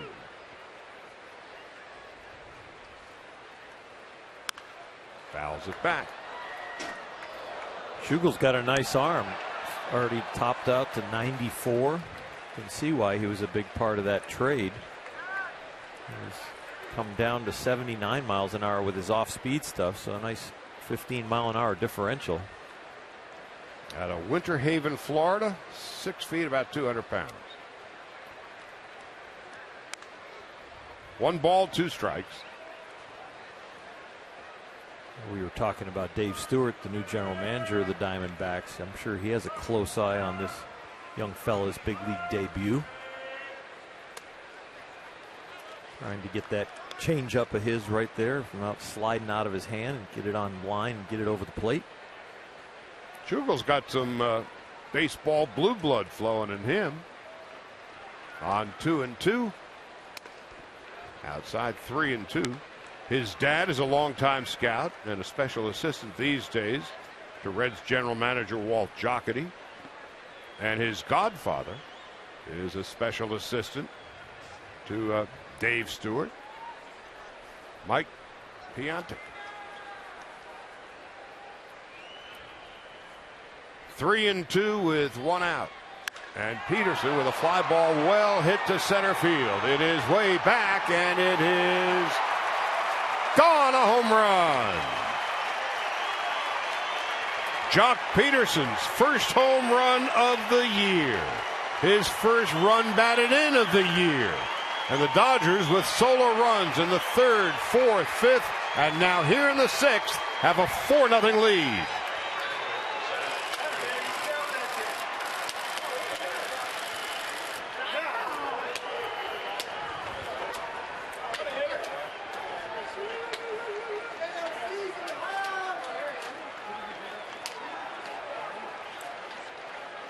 So Zach Greinke now has a 4-run lead to work with, and Zach today has been struck out and sacrificed.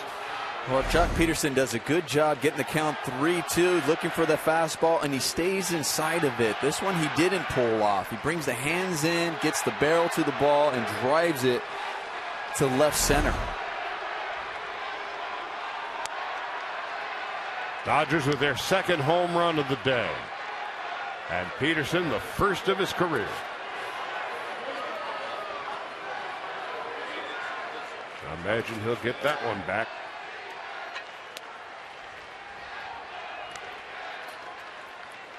Well, we saw a pitcher yesterday making his major league debut in Archie Bradley, and threw a gem against the Dodgers, and now they're another major league debut, and they were able to put something on the board.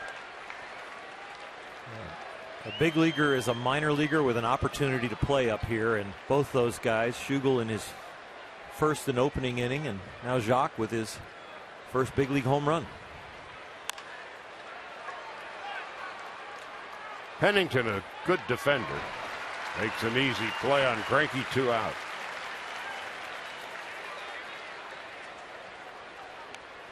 Shortstop, Jimmy Rollins. Now here's Jimmy Rollins. Jimmy 1 for 2 and a sac fly. Dodgers now 4 runs and 10 base hits. So on this Sunday afternoon in the desert, Alex Guerrero in his first start has his first major league RBI. And Jock Pederson hits his first big league home run, and he's 3 for 3. And Greinke's got a 3-hitter through 5. And Rollins into the right field corner will hold at first. So Jimmy is 2 for 3.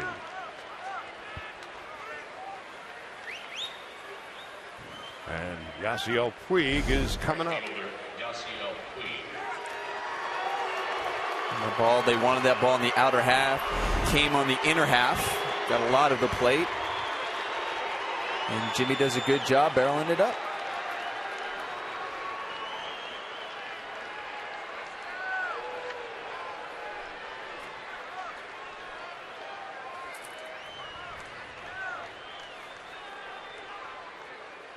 So Puig today is 1 out of 2. With his first home run of the year back in the 5th. Padres are hitting in the bottom of the 5th in San Diego, leading the Giants 4-2. And the Rockies are hitting in the bottom of the 5th in Colorado against the Cubs and leading 5-3. A bunched up Western Division in the first week of the season.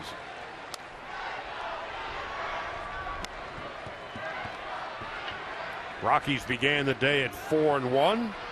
Diamondbacks 3-2. Padres and Giants 3-3, and the Dodgers 2 up and 3 down. Dodgers head home after the game today, a 3-game series with the Mariners beginning tomorrow night. We'll be on the air at 7. Rollins goes. The pitch is low. The throw to second base is not in time. Somebody forgot to tell Jimmy Rollins he has 36-year-old legs.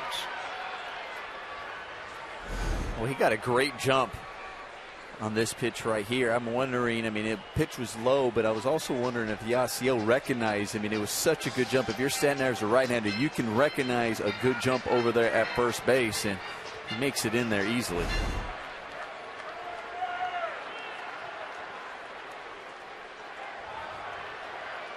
Why in the world Puig beats himself up before every pitch with his bat is one of those great unknowns.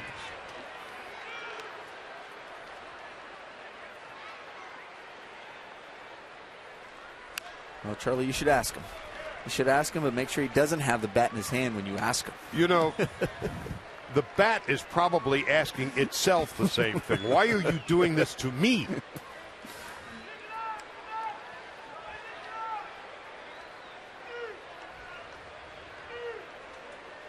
He's given the bat off between these pitches.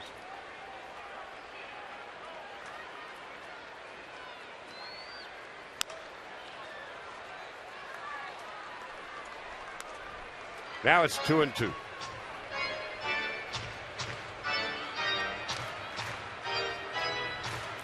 Well, as a pitcher, you're always so aware of what the batter's doing.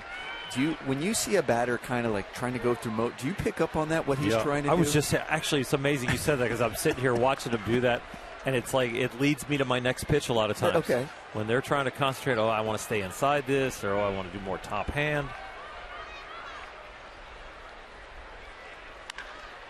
Hard hit. Terrific play by Lamb. Just gets Puig by a step.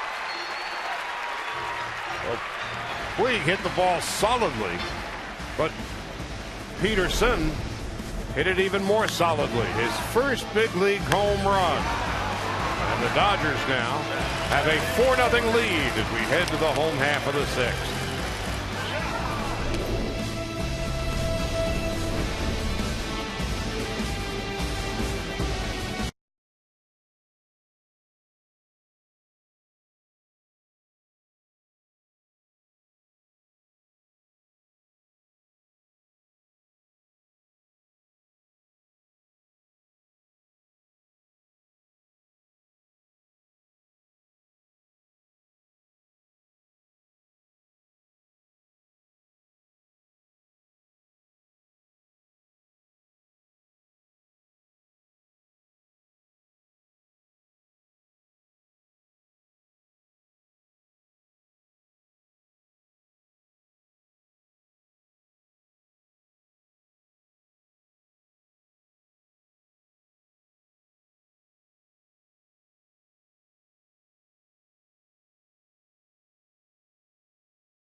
Zach Greinke, a 4-run lead to work with, and it's time to take a look at the DraftKings game summary. Greinke the story, so too Pederson and Puig, each with home runs, each with their first of the year. In the case of Pederson, the first of his career. Ender Inciarte will lead off for the Diamondbacks here in the 6th, to be followed by Goldschmidt and Peralta. Inciarte with a shot down the right field line.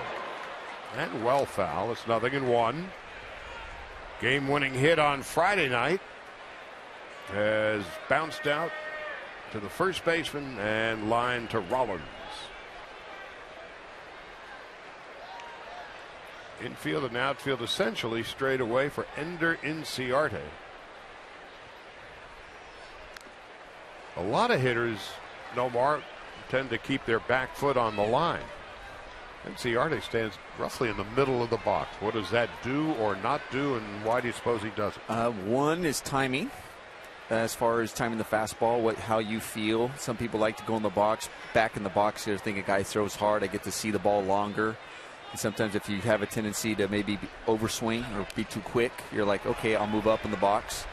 The other thing it does, it also changes your angles too, as far as hitting it down the line and keeping the ball fair. When you're back in the box and say you get the ball out in front and you have a tendency to pull the ball foul, that same swing, if you were up in the box, might keep it fair. And he's a slasher who has a tendency to kind of run to first base as he's swinging, so that's going to keep the ball fair down the third base line for him on the fastball away. Exactly. If he was deep in the box, it's going to be 3 feet, 4 feet foul. Greinke in command to this point.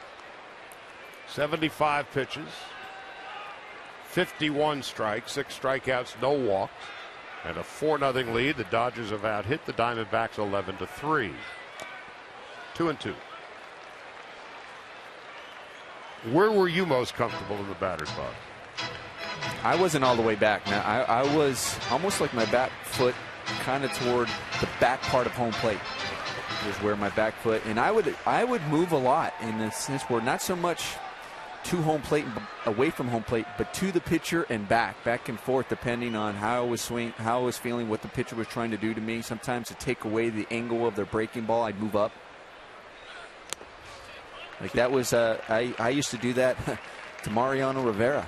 I would try to get as far close to him, toward him as much as I could without being out of the batter's box, because I knew his cutter was coming and it was going to be late. And I know I'm adding more velocity because he's throwing, but I'm going, okay, I'll try to catch up to velocity, but I want to take away that late break that he has. 3-2. Inciarte leading the bottom of the 6th. That takes a call, strike 3, strikeout number 7. 3 in a row for Greinke. First out of the bottom of the 6th. We talked about it early. Zach trying to train Angel Hernandez that I am going to live on the corners and I'm going to live down. And he has not only trained Angel, but he has specifically been hitting his spots. Pitch track on all these borderline pitches has shown it to be strikes. Paul Goldschmidt is 0 for 2. 0 for 3. Little humpback liner, and Rollins makes it easily. Goldschmidt is human after all.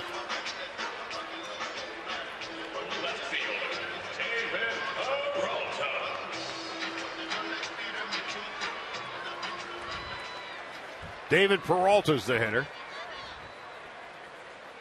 He's 0 for 2, is taking a call, third strike.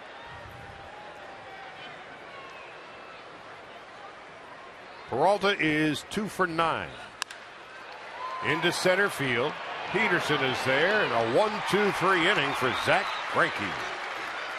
After 6, Dodgers 4 runs, 11 hits, and Diamondbacks no runs in 3.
And the Dodgers in this season, we're celebrating with a Cy Young Pin Collector Series presented by 76.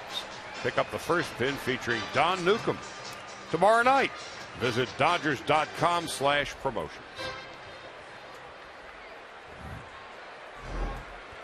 So the Tigers win today. Beat the Indians 8-5. Tigers are now 6-0. Oral, they're on a pace to go 162-0. Has that ever happened before? I'll take the under. I don't think it's happened. You live in Vegas, yeah? You're good. Kentucky couldn't do it in NCAA basketball. I don't think the Tigers are going to do it in MLB. 162. Here's Adrian Gonzalez, who is a meager 1 for 3 today. Sorry, 2 for 4. His average is still going down. He began the day at 667. He's 2 for 4, and his average is plummeting. Second baseman, Howie Kendrick. Well, we talked about Adrian at the beginning of the game, how it's just his balance and his swing path right now is so consistent, and his plate coverage, it doesn't matter whether you go in, away, he's going with the pitches and getting his hits. Last year was the first year in a long time that he was completely healthy with the shoulder, but through the injuries that he had to his shoulder and other areas of his body, he had to learn a lot of different swings. And I remember talking to him last year, and he said, you know, Oral, everything I've learned from a two-strike approach to a swing with a smaller and shorter and lighter bat, because I physically couldn't handle the big bat, and now I'm back to my full-size bat with all these different swings. I feel like the most complete hitter I've ever been in my life. It's definitely showing it. Kendrick is 0 for 3. Dodgers have 12 hits. Kendrick swings and misses, nothing in 1. So here's where Adrian Gonzalez is today. Made out in his first 2 plate appearances. Only the second time all year he had made an out in consecutive plate appearances. He's gone 2 for 4 today, and his average has dropped from 667 to 636. High chopper to third and into left field for a base hit. Howie Kendrick's living good. There's that hard day game dirt here in Arizona, Nomar. As the field dries out, you get that bounding ball off the front area of front of home plate.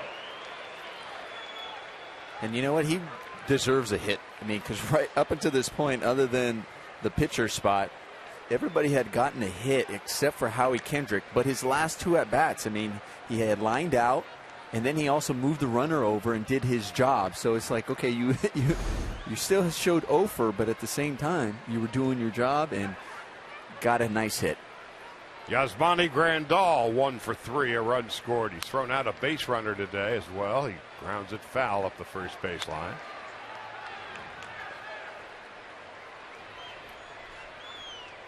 So Grandal 1 for 3 is 2 for 12, $167. The home run he hit on Friday night traveled well over 400 feet to deep right center. Ethier is on deck, outfield straight away. Omar, what's it like to be a guy that changes teams and put the uniform on and be at the plate? Do you feel that extra pressure when you change teams? Yes. I mean, sometimes if you're traded, you want to live up to the trade, say, okay, this is the team that wanted you, so you want to make them feel like they made the right decision. And also, if you come over as a free agent to a new team, you know, not only do you want to impress those amongst your peers that are there that have been wearing that uniform longer than you have, but also the fans that support the team and the front office. So, yeah, you definitely put pressure on yourself. Even though you have nothing to prove, you have something to prove. Without question. And then you factor in some of the guys who go to new teams and sign these really big free agent deals. That's an additional added pressure trying to live up to the large dollar amount, which is very difficult to do. And every ball club has its own different culture, too. And you're trying to get a feel and understanding, too, from that as well, and what they're also asking or expecting of you. Grandal on 2-2. Comebacker. 1, 6, and 3. Gonzalez goes to third, 2 out. It's a nice little double play by Schugel on the mound, a guy making his debut, and that is not the easiest play in the world, even for a veteran, because you're up on top of the hill and your foot, sometimes you feel like your feet are falling out from underneath you up on the hill because you're coming back down the backside, but he made a nice feed there and got the double play.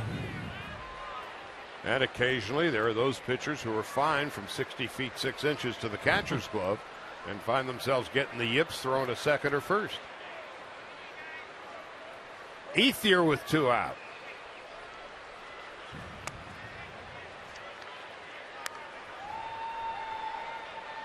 I mean, Roger Clemens, for one, could not throw an intentional walk.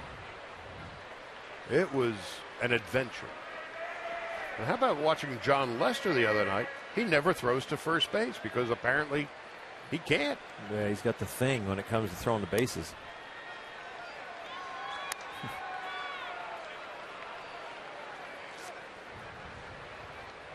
But Schugel made it look easy. There's 2 out. Well, here's your intentional walk attempt.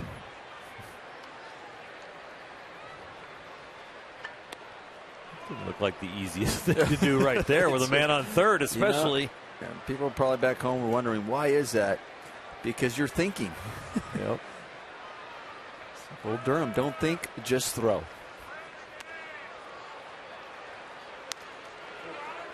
So Ethier's been on base 3 of his 4 plate appearances today. A single, a triple, and the intentional walk. And Alex Guerrero coming up in his first big league start. 1 for 3 and knocked in his first big league run. Dodgers have scored solo runs in the 3rd, 4th, 5th, and 6th, and they've got 1st and 3rd with 2 out here in the 7th. They've out-hit the Diamondbacks 13-3. Every Dodger has a hit except Greinke.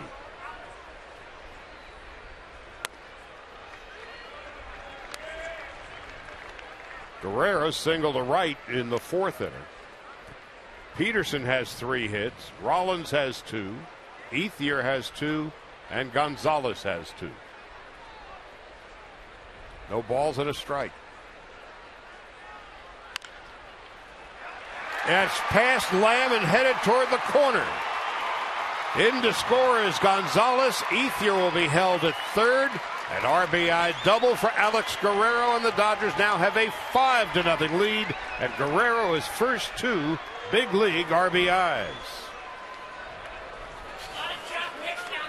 Couple of choppers this inning. One for Howie Kendrick that got over the infielder's head. This one, Alex out in front, but hits it right down the line, and the bounding ball finds its way to the outfield. Hitting the exact right place, but got down the line with one large kick.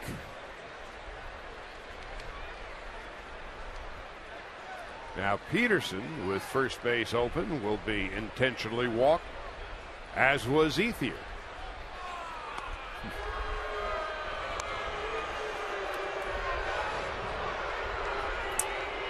Tell you, I mean, obviously he already got Pederson hitting a home run off Schugel, but Zach can handle the bat a little bit. I'll tell you, especially we see this all the time. We're like, okay, let's just intentionally walk the guy to get to the pitcher, but then you got a pitcher who can handle the bat. You know, they take it up a notch just like hitters do when somebody intentionally walks in front of you. That, okay, I want to come through and show you that I'm not an easy out. So we'll see what Zach can do.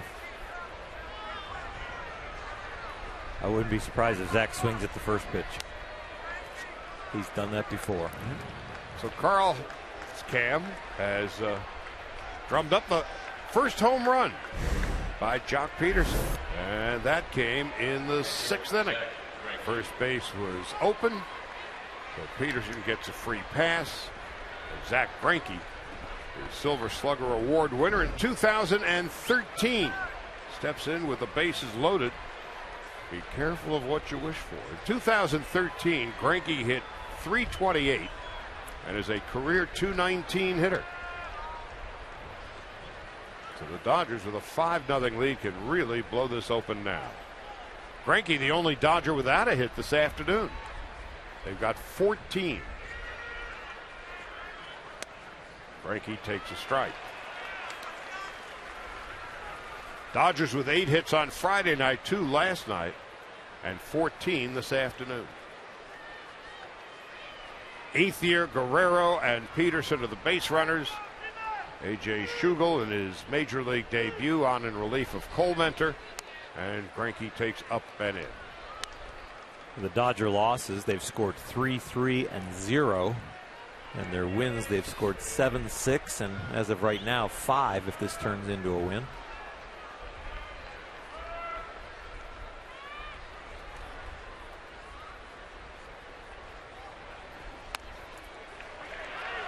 The 14 hits by the Dodgers this afternoon.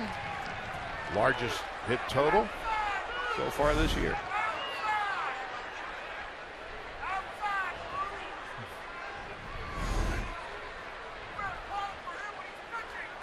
1-2 to Greinke. 2 out, top of the 7th. Rollins on deck.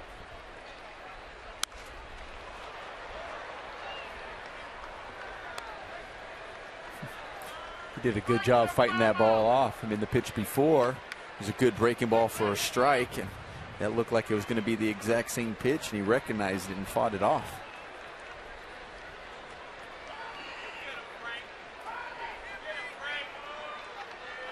Again on 1-2. Greinke, a chopper, fielded at short nicely by Ahmed. Greinke robbed of a hit and a couple of runs batted in, as is the Dodgers score a run, leave 3. It's the 7th inning stretch, and they lead it 5-0.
Nissan. Choose Nissan today for great offers on our most exciting lineup ever. Shop at ChooseNissan.com. And by DraftKings. Play daily fantasy baseball for free on DraftKings.com. Use promo code BLUECREW for free entry. So the Dodgers with single runs in the 3rd, 4th, 5th, 6th, and 7th. 5 runs and 14 base hits, and to this point, Zach Greinke has given up no runs in 3.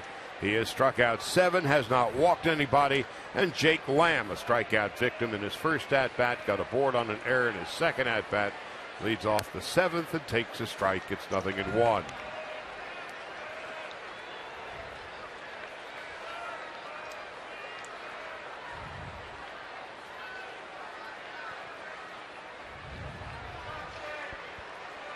A model of efficiency today. Zach Greinke as Lamb swings and misses at 0-2. And you know what? We really haven't seen all but one of his real slow curveballs. We've seen some short, tight sliders, a very few changeups. Mostly two-seam and four-seam fastball has been the pitch selection here, and keeping it down. Fastball up and away, 1-2. On cue, missing high. It really has not even used the high fastball to go up the ladder on hitters. Has really tried to live away with the two-seamer, the four-seamer, and the slider. On 1-2.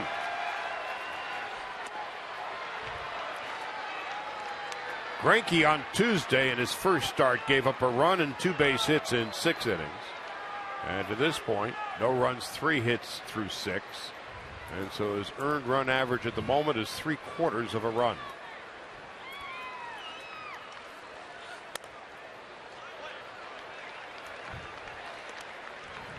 Three and 2 to Lamb beginning the 7th.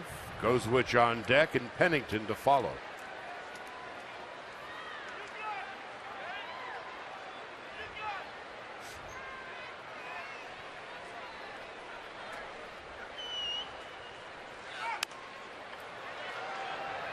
Into the upper deck.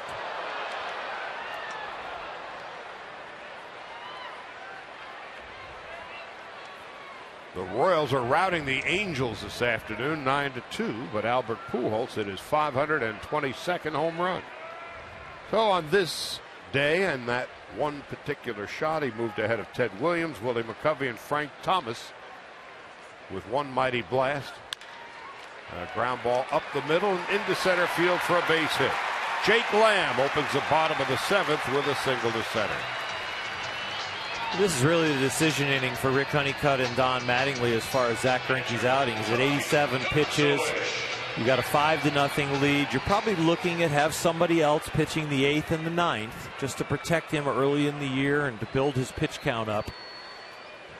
So this is the time when he made the last out of last inning that Mattingly will be thinking about if somebody else gets on, we'll probably start shuffling the pen a little bit. A couple of guys loosening up. Nobody's taken off the warm-up jacket yet out there. Tuffy Gozwich takes a strike. You know, down in the pen when it's starting to look like time, you could tell by pitch count, you could tell by your pitcher on the mound's effectiveness, you could tell on where you are in the batting order and what your role is. And down there in that bullpen, we'll probably see almost everybody loosening up because I'm not sure everybody really knows their roles yet. Rick Honeycutt on the phone with Chuck Krim.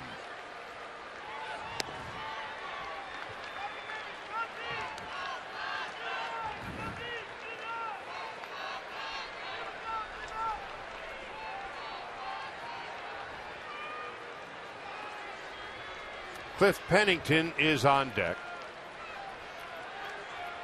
Greinke with the 5-0 lead. And with the move of Gerald Laird going on the DL and bringing up A.J. Schugel, who has been on the mound for the Diamondbacks bench is only 4 deep, and it's all right-handed hitters. So that would probably mean that J.P. Howell and Paco Rodriguez would have the afternoon off. Aaron Hill has already been used, so they're down to 3. Yep. Gozwich 2-2.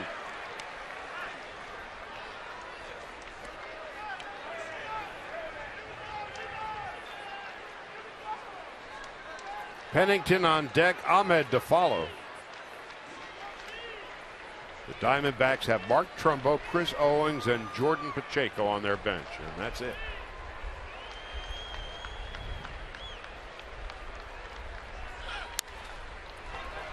Gonzalez, Rollins, Gonzalez. The Gold Glove winning Adrian Gonzalez putting his skills on display. Well, Nomar, talk about the anticipation of Adrian Gonzalez just knowing Jimmy Rollins is going to be there at second. Well, what was impressive about that one is he could have reached first and touched that.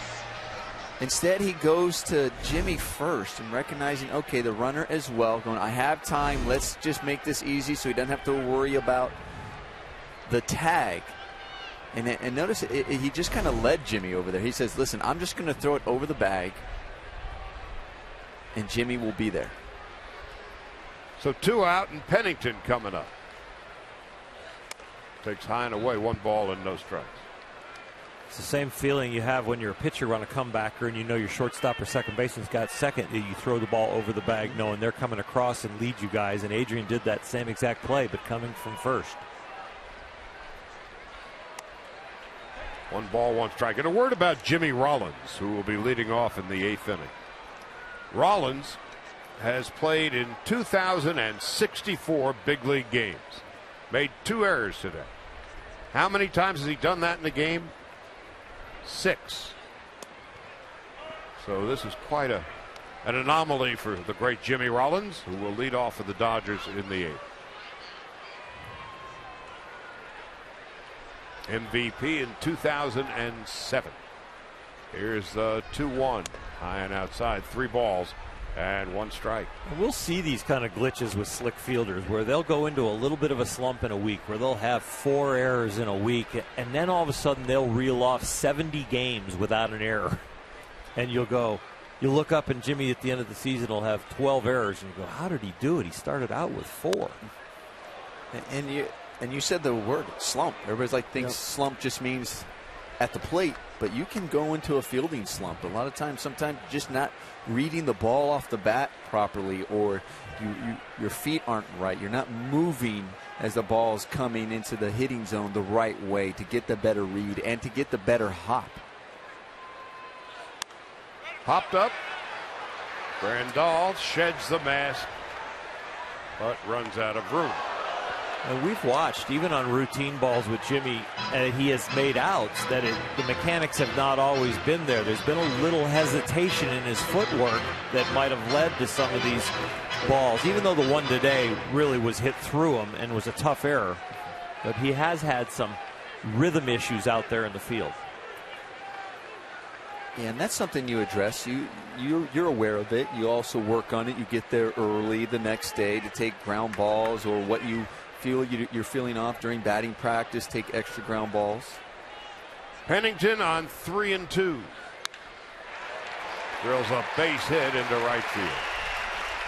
A 2-out single for Pennington.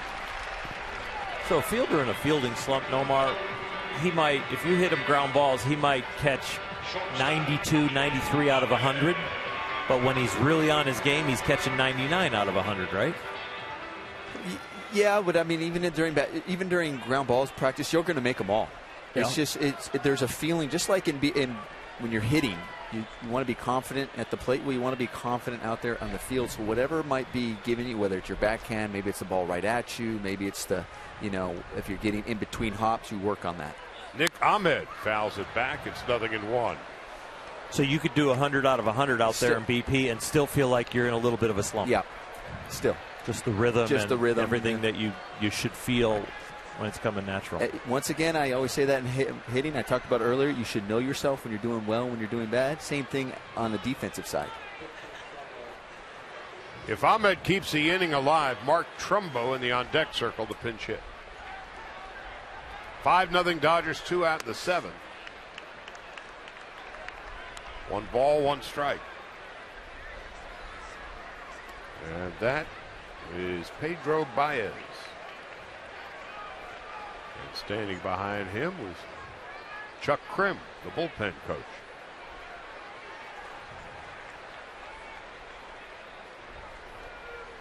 Two out, the 1-1. Ground ball to third. Guerrero will go the short way to Kendrick, and that will end the inning. A good afternoon for Guerrero. And Jimmy Rollins, who is 2 for 3, a sac fly today as well, leads it off in the 8th. Dodgers 5-0.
Top half of the 8th.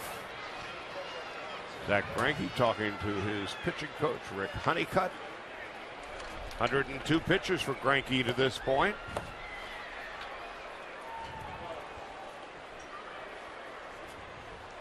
So it'll be Rollins and Puig and Gonzalez. Rollins 2 for 3. And a 280. Has knocked in 7 on the young season. And he takes a strike, 0-1. Rollins has as many runs batted in as Adrian Gonzalez. Adrian's hitting about 400 points higher. 0-2.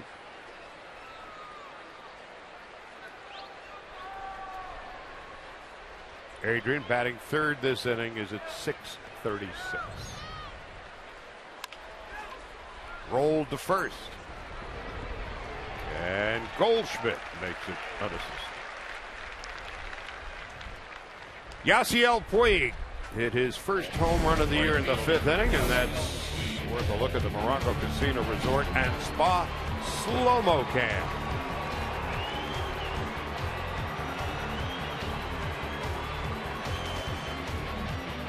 Van Slyke there to greet him along with Mark McGuire.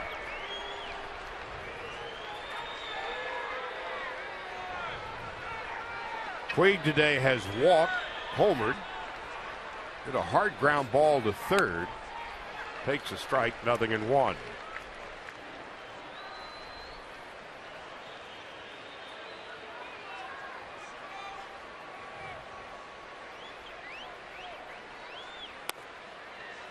Low and outside, 1 ball and 1 strike. The Oklahoma City Dodgers, a 2-0 shutout today. Bolsinger, Buckner, Santos, Raven combining on the shutout.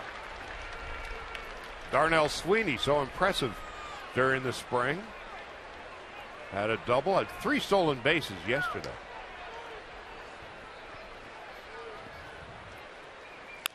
Puig grounds it to short. Boxed by Goldschmidt. That doesn't happen often.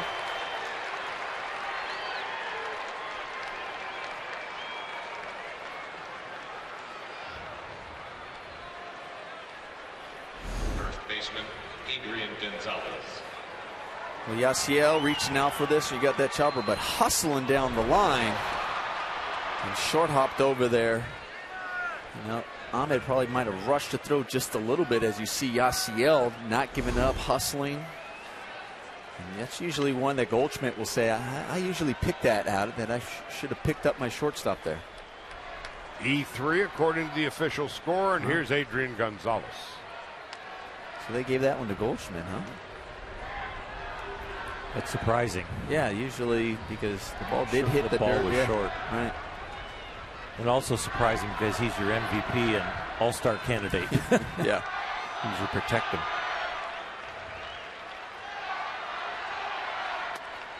Adrian Gonzalez hitting at .636 with a .692 on-base percentage. And today he is 2 for 4 with a run scored. He's got a chance to raise his average here, Charlie. There goes Puig, lined off to the left and out of play. Started the day at .667. Goes 2 for 4 and his average drops 31 points. They have changed the error to Ahmed E6.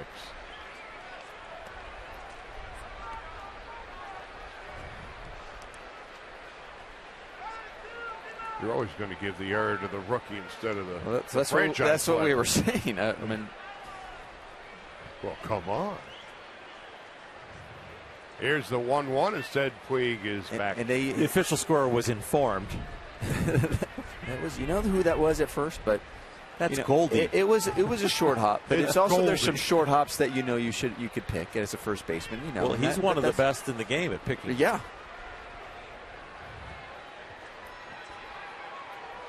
Here's the 1-1 to Gonzalez. 1 ball and 2 strikes. Adrian's upset with himself right there because he is locked in on where he wanted the ball, what type of swing he wanted to put on it, and he just fouls it back. Yep. He opened his swing up a little bit right there. He saw the front foot on the heel. When you're seeing the ball really well, there's just a little bit where you get your fly open just a little bit early, and it changes the bat angle ever so slightly, and you foul it off. Puig's got a good-sized lead on 1 and 2. There he goes. Fly ball, center field, straight away. Easy play for Pollock.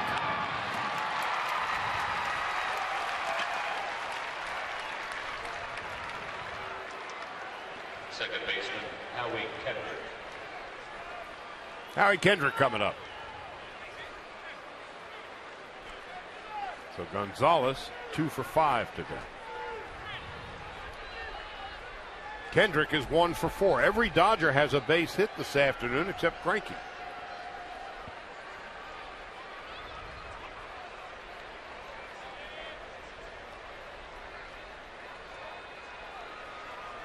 Kendrick 1 for 4 and robbed of a hit. Takes a strike. It's 0-1.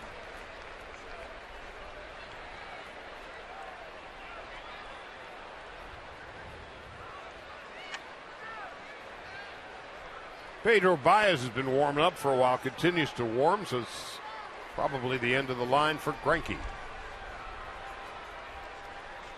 Kendrick with a line drive into right field. Caught by Inciarte. Kendrick has been squaring it up all day, and all he has to show for his efforts is 1 for 5. We go to the bottom of the 8th. Dodgers lead 5-0.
Terrific day's work by Zach Greinke. Baez making his 3rd appearance. He was great in spring, and he picked up where he has left off. 2 1/3 innings, 3 strikeouts, and hitters hitting $1.25 against him. Jordan Pacheco will lead off and pinch hit for the Diamondbacks in the bottom half of the 8th. So Greinke goes 7 innings, no runs, 5 hits. Struck out 7, didn't walk anybody. Was in a bit of a jam in the 5th inning.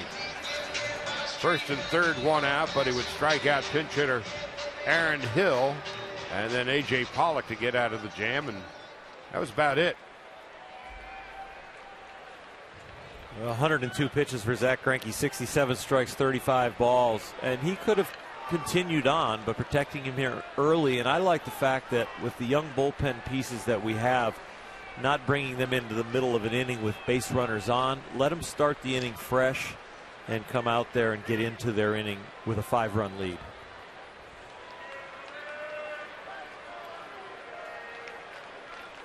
And Baez throws hard and harder. 96 to begin Jordan Pacheco's at-bat. Yeah, we mentioned at the open of the telecast about the value of Kershaw and Greinke. This is the 52nd time they had pitched one after the other. And of those 52 times, including today, barring a meltdown, the Dodgers would have lost back-to-back games with them on the hill twice. So Kershaw had a rugged night last night, but this afternoon, Greinke, as has been the case throughout his 2 years with the Dodgers, picked up Clayton Kershaw. And Zach Greinke has really dominated here at Chase Field. Coming into the day, he was 4-0 with a 1.03. So it's pretty hard to tack on another win and lower your ERA from 1.03. But he did that. And last year against Western Division foes, Greinke was 12-0. So a great job and a much needed one from Greinke today. I was just so impressed is that after his last outing, he talked about, he goes, I felt good, I felt sharp, but I didn't go deep enough into the game. I felt like I was trying to be too perfect on the outer half. And like, what a different game plan he came in knowing. He goes, okay, I want to get deeper. Just the fact that he can just make those adjustments and recognize it is so impressive. He's a great athlete. He's more than a pitcher. 1-2 to Pacheco, the former Rocky. Call strike 3, 96. Baez and Garcia were real eye-openers this spring. And in the first week of the season, they continue to be. Pedro paying attention to how Zach was getting these hitters out, taking his 96 down there by the knees. Angel Hernandez used to looking at that pitch.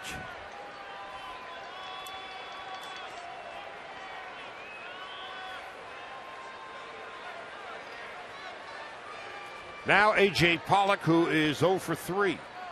Dodgers have finally cooled him off a bit.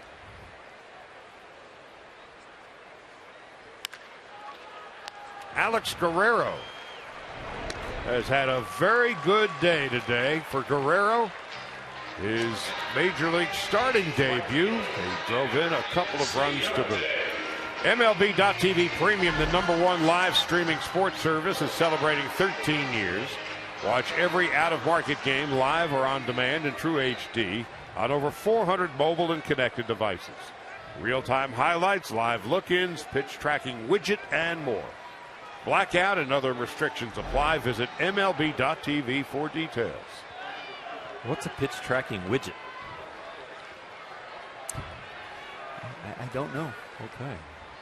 Glad you don't know. No, I fell out of the loop. Well, I was like, you're the pitcher. Wouldn't you know? That was a question we often ask. What does he know? Exactly. Yeah. Right. But a pitch tracking widget. I know Pitch Tracker we have. I know some other networks have some other things that track strikes. They're all strikes too, Nomar, when they come in. No. Inciarte lines it fair past Guerrero to the left field corner. And Ender Inciarte is at second base with a 2-out double.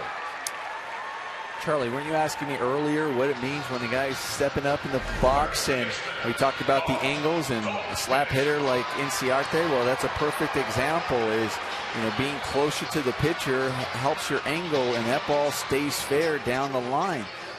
Might have been a little bit different if he's back in the box there and hits the ball in the same place in his stance, deeper in the stance. It might have gone foul.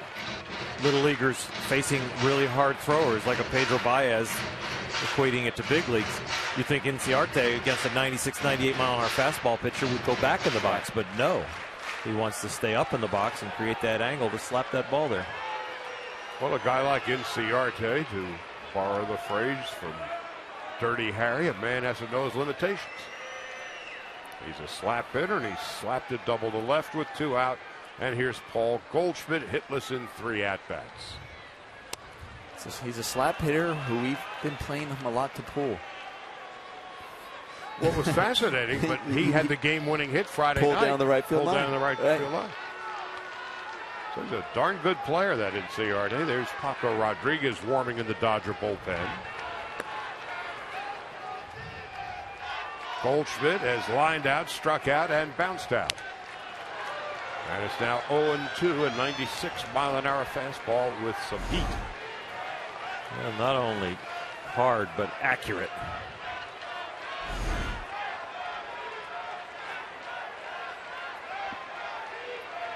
Peralta's on deck. Goldschmidt coming into the game, 328 lifetime against the Dodgers with 15 home runs. He's also hit a home run in each of his last 4 games against the Dodgers. Will Baez put an end to that streak? Yep. Goldschmidt 0 for 4 today. Struck out twice and 2 strikeouts for Baez. We go to the 9th. Dodgers 5-0.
What they call a churro dog with lots of really fattening stuff on it.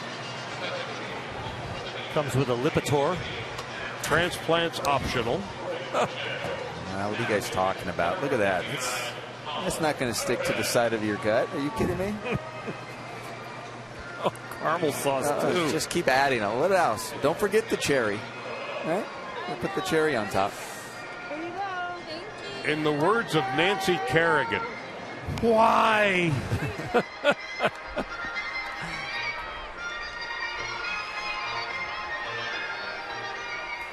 Oliver Perez to pitch in the 9th inning. Jordan Pacheco remains in the game, and he will catch at bat 9th. And Yasmani Grandal will lead it off. A.J. Schugel in his major league debut went 3 innings, 2 runs and 5 hits. Walked 2, didn't strike out anybody.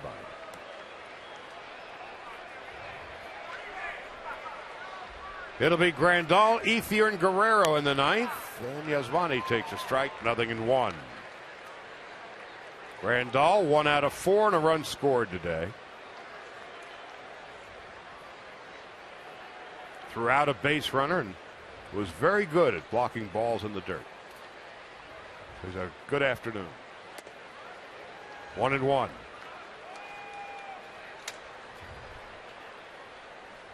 Perez pitched on Friday night. 1 hit, 9 pitches, and got the win when Arizona beat the Dodgers 4-3 in 10. 2 balls and a strike to Grandal. About an hour and a half from now, the Dodgers will board the charter, head back to L.A.,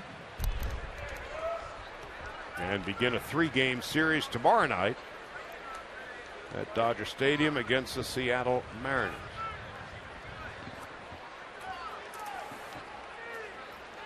Tomorrow night, James Paxton and Brandon McCarthy. Masashi Iwakuma's pitching Tuesday for Seattle. Of that we are certain. The Dodger starter, we are not. Taijuan Walker, Brett Anderson on Wednesday. Now 3-2 to Grandal. Wednesday, of course, the Civil Rights game and celebrating Jackie Robinson at Dodger Stadium. Here's a 3-2. Ground ball up the middle and into center field for a base hit. Grandal 2 for 4. Good crowd on hand for this Sunday matinee. 29,678. Grandal gets that ball on the outer half. They were looking for it in, but on the outer half, he stays through it. He drives it back up the middle. For the Dodgers, their 15th base hit. And Ethier's got 2 of them. Well, with that hit, I mean, what I really like looking at with the Dodger line for today offensively is they've had a hit in every inning except for the 8th. So just 1 inning, so they were really spreading them out, and that also shows that it was throughout the entire lineup and not just one part of the lineup. Only Greinke without a hit today. It's the first time in a while, because most of the offense been coming right out of Adrian Gonzalez. Right, and the other thing I like too is when you look at the scoreboard is the 1 run per inning. It was like, okay, here's a run, here's a run, here's a run. Add up. Picket fence. Runs in the 3rd, 4th, 5th, 6th, and 7th innings for the Dodgers today. And they've left 11 men on base. So it could well have been more.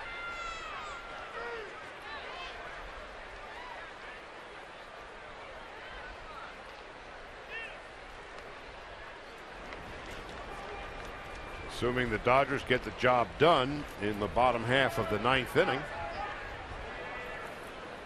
they will avoid being swept in a series of 3 games or more. Haven't been swept in 3 or more since 2013 at Cincinnati. Ethier down on strikes.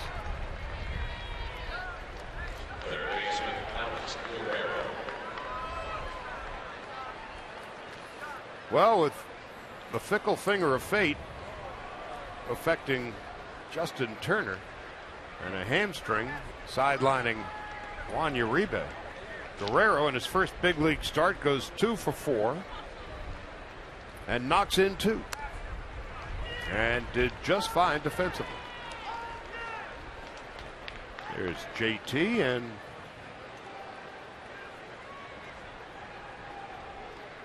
Juan Uribe.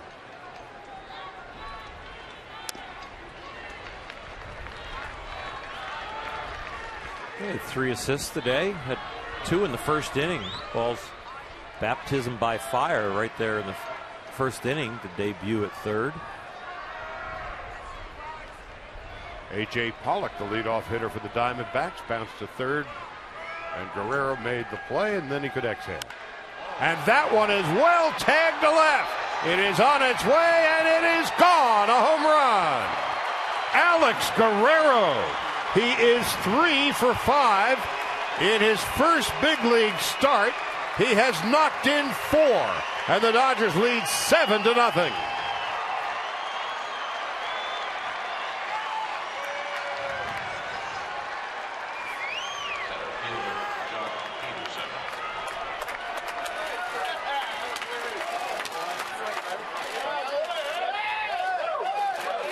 Alex Guerrero with his first RBI in his big league career, has 4 on the day and just cracks his first big league home run. I got a sneaking suspicion he's playing tomorrow. If he's not, are you going, what do I have to do to crack the lineup again? Because he really did everything. He has a good spring in order to make the team. Knew he got that one. He tossed that bat like he's got 500 home runs. Now Pederson, who hit his first major league home run today, swings and misses. So the Dodgers now 7 runs and 16 hits.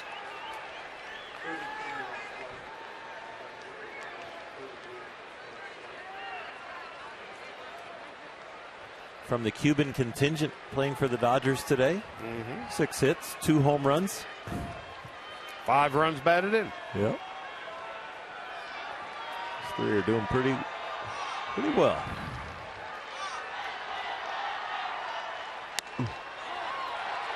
Pederson down on strikes.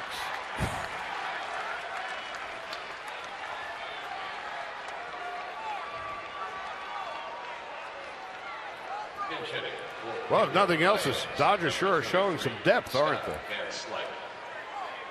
They are, and like I said, I just really like the way the offense. They've been struggling coming into today, but it just came from everybody, and not just one particular guy who's been struggling. Van Slyke pinch hitting, takes a strike, 0-1. Lost in all of this. Pedro Baez goes an inning, gives up a hit, strikes out 2, throws 11 pitches, 10 for strikes. Tops out at 97. Last night was a long night. Today it's been a happier performance for the Dodgers. Greinke was terrific. Van Slyke takes a strike, and it's 1-2.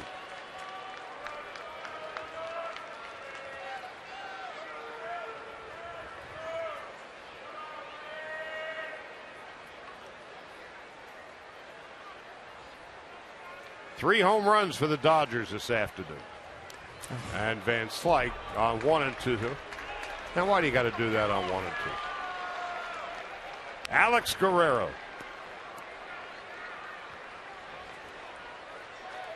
Had a terrific spring.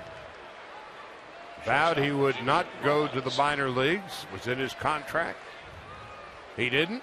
He stayed around and flexes his muscles today in his first big league start. And has plenty of reason to smile.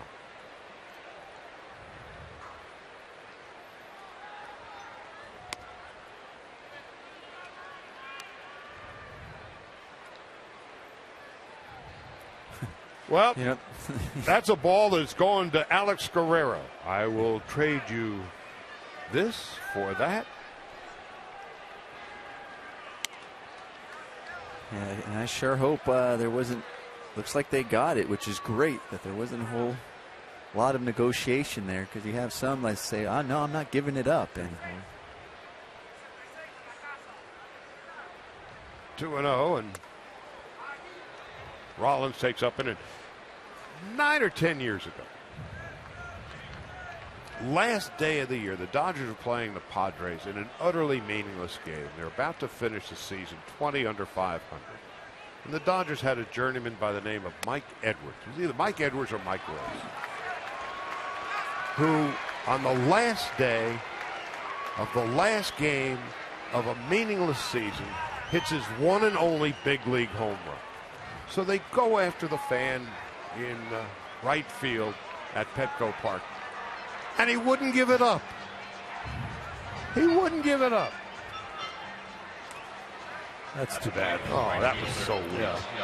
There's a nice man there who gave it up. Yep. Yeah. Good job. Thank you very much. That's what you're supposed to hear. Here you go. Here's your first home run. And that's great.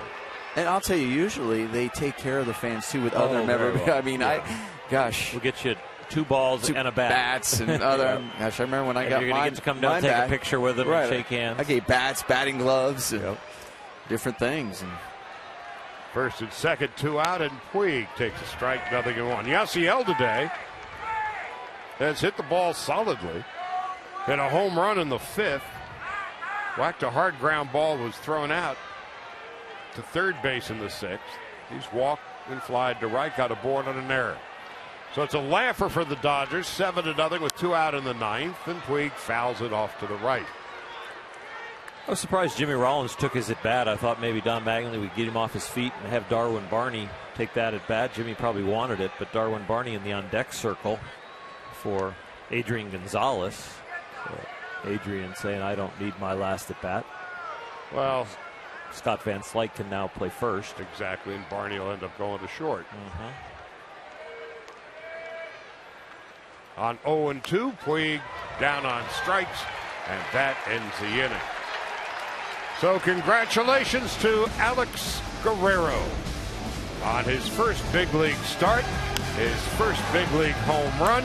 He knocks in 4 on the day, and the Dodgers are sitting pretty 7-0 as we go to the bottom of the 9th.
Days they will never forget. Pederson with his first big league home run, and Alex Guerrero in his first big league start. It's his first big league home run, and knocks in 4 with 3 base hits. Paco Rodriguez on to clean up the small details. Last year, 19 appearances, an ERA of a shade over 3. And for Paco so far this young season, this is his 3rd appearance, and he has pitched a total of a 1/3 of an inning. Given up a hit, struck out a batter, and had a real good spring. David Peralta leads off for the D-backs in the 9th. There's a strike, 0-1. So on a day that Zach Greinke delivered in a big way, no runs in 5 hits in 7 innings, Baez retired the D-backs on 11 pitches, 10 for strikes. And struck out 2. Every Dodger, with the exception of Greinke, had a hit. Guerrero and Pederson each had 3 hits, and as mentioned, each hit their first major league home run. Guerrero 4 RBIs. 2 hits apiece for Ethier, Grandal, Rollins, and Gonzalez. 1 ball and 2 strikes to Peralta. As ugly as last night was, today was a Picasso. Yeah, it was a very good turnaround for the Dodgers, especially a night game and then a day game. They had the quick sleep.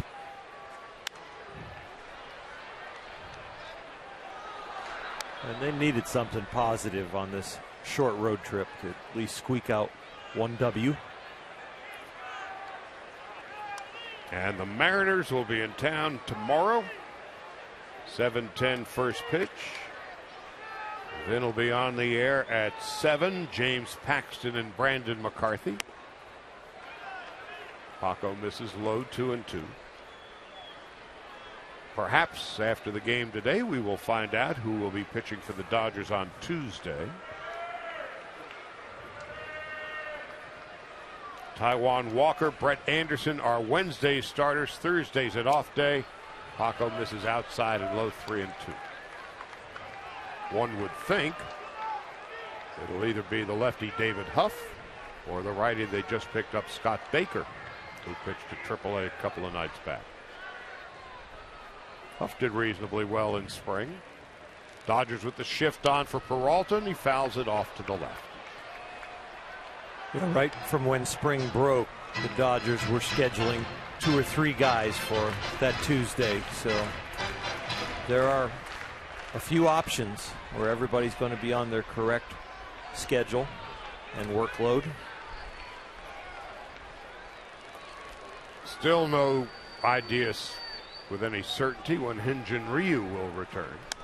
Breaking ball, strike 3. That was a beauty.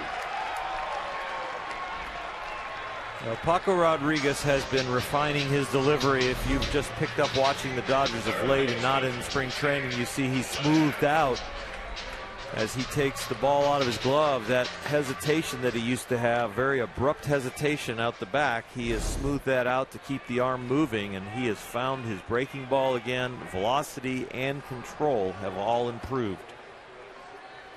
Now Jake Lamb with 1 out in the 9th. 7-0 Dodgers. At a strike, 0-1. Padres 6-4 in the bottom of the 8th against the Giants. Right about there, that arm used to hesitate and kind of freeze towards second base, but now he has his hand on top and he keeps it moving. It's giving him a little more rhythm and a little more whip. High chopper to first. Van Slyke trips and falls. Sometimes when you make those abrupt turns, you're actually on the sides of your spikes and your spikes aren't into the ground. Yeah, he's really looking at the dirt right there. I mean, he's kind of going like, how did I lose my footing there? Yeah, that one where the dirt just kind of gave way from underneath him. There, he's getting his feet right there. There's the side of that shoe that you were talking about, and just spike didn't dig in quite as anticipated, and goes down. So here comes Don Mattingly. And presumably he is going to take Paco Rodriguez back with him. Official score gives Jake Lamb a base hit. Here comes Hatcher. There goes Paco. Dodgers 7-0 with 1 out in the bottom of the 9th.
Third appearance with the Dodgers.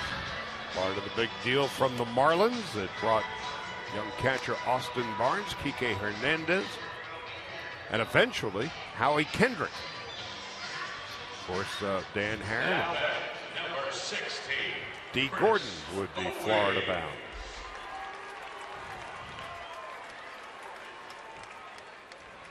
Chris Owings pinch hitting now. 1 out, 1 on in the 9th inning. Dodgers 15-4 against the Diamondbacks last year, and so they were somewhat surprised that they got hit on the snoot in the first 2 games of this series.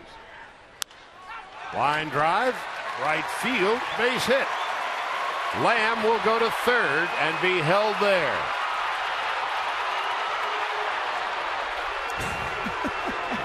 That throw just ain't right. I'm sorry, I'm chuckling here because Yasiel goes down the right field, and he bobbled this ball, so the Diamondbacks could have scored easily on this ball, but just when he gets it, you'll see him here get to the ball, bobble it. Okay, now deep in the corner and reaches all the way to home plate with 1 bounce. Accurately. With his head turned to home plate, just picking it up barely with his left eye as he turns. That's silly. Wow. Well, the silly part about it is when you turn that abruptly around, your arm is in a position that you're gonna put a lot of side spin on the ball. But he does a great job getting on top of the ball and getting the 4 seams of the ball spinning straight to keep the ball on line. Well, that ball should normally have about a 10 or 12 foot tail.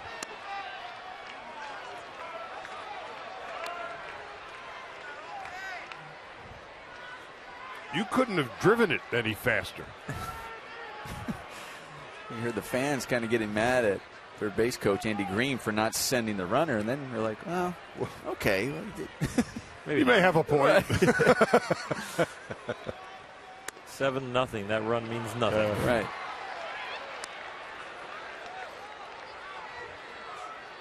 But just the athletic artistry of what that kid just did in the right field corner. You just don't see that. It's one of the beauties of baseball that you can't record in the scorebook. 1-2 to Pennington, who's 1 for 3. Dodgers 7-0 with 1 out in the 9th.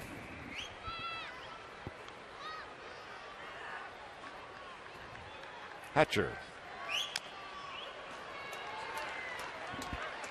Pennington stays alive. Ahmed on deck. When I was growing up as a little kid and get to come to the ballpark early with my dad and to watch BP and all the different things, one of the most amazing things to me as a little kid was to watch big leaguers play catch. And as far as they could throw it to each other and not move, to be that accurate. Yeah, those long tosses. The long tosses are absolutely amazing to me when I was little. Still amazing to me now, but back then it was like, how do they do that? I play catch with my friend, and I throw it over his head every 3rd, 4th ball. 2-2.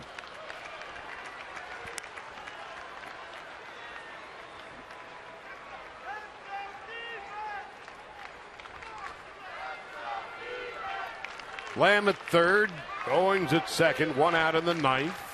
Hatcher trying to preserve the shutout.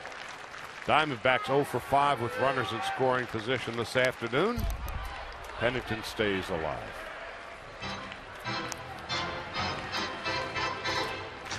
Yeah, we talk about tough errors on guys in the field. Well, this would be a tough earned run for Paco Rodriguez when that ball to Scott Van Slyke gets graded a hit.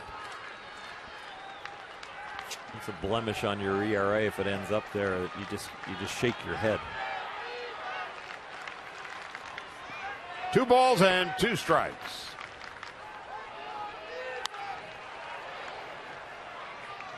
Count holds. Pennington, who came up with the Oakland Athletics, now 3 years in with his tenure in Arizona.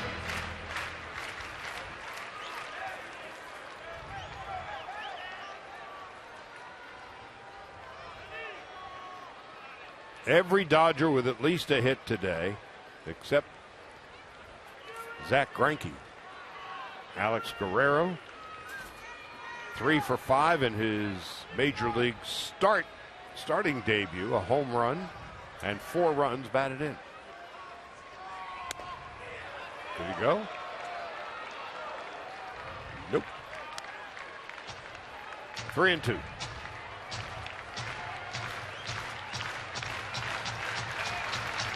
This is a big pitch for both sides' psyche. Arizona thinking they might be able to climb back in this, getting some hope, or the Dodgers starting to put this one in the books.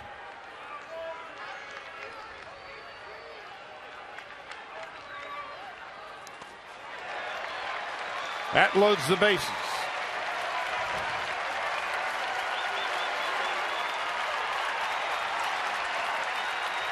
But another ideal job by Yasmani Grandal blocking the ball in the dirt. It's happened about a half a dozen times today. It's been terrific.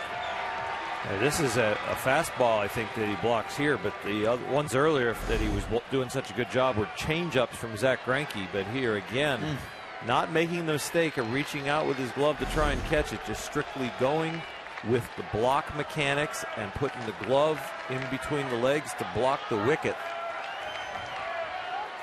Now Ahmed, who is 2 for 3. Bases are loaded, takes high. 1 ball, no strikes, and at the moment, the Dodger bullpen is quiet. If this is a ball from Chris Hatcher, there should be a visit from somebody. Jimmy Rollins at short, Yasmani from behind the plate. Somebody just to change the momentum and rhythm of the inning.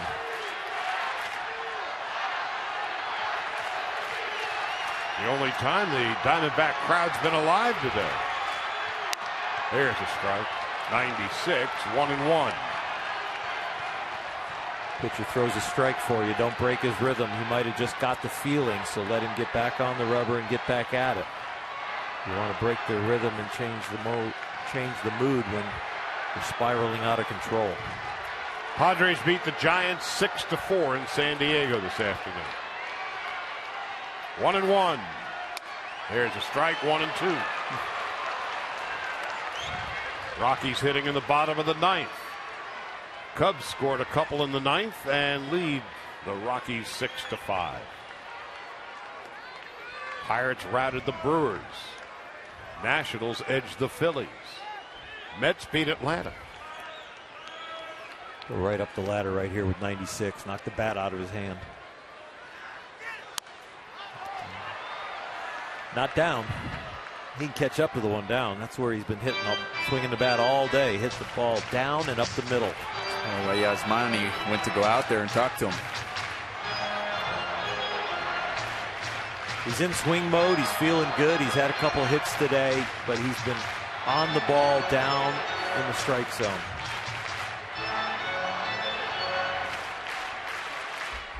Along with the 7 runs for the Dodgers, 16 hits, 2 errors. They've left 13. The Diamondbacks, no runs, 8 hits, 1 error. They've left 6. Arizona, bases loaded, 1 out, bottom of the 9th. Jordan Pacheco is on deck. Hatcher's set at the belt. 2 out. Is that where you wanted it, Oral? Up there? That's good. And you know what? When you go up and you got a guy in swing mode, don't go up into the corners. You have to give him something to stimulate the bat. I love the fact that that ball was right down the middle. Right down the middle makes him want to swing. He picks that part up and then make it too high to hit. Don't go high and away or up and in. Throw it up and right down the middle. Now Pacheco, Arizona's last chance.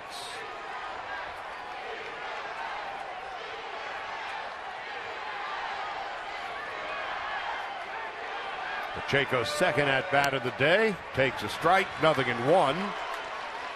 He pinch hit in the 8th inning against Pedro Baez and took a call, 3rd strike at 97 miles an hour. Oh, great. Now he gets to face Hatcher at 96.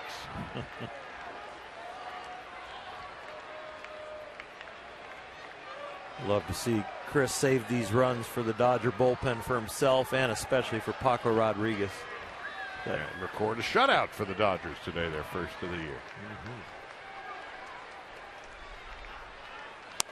0-2.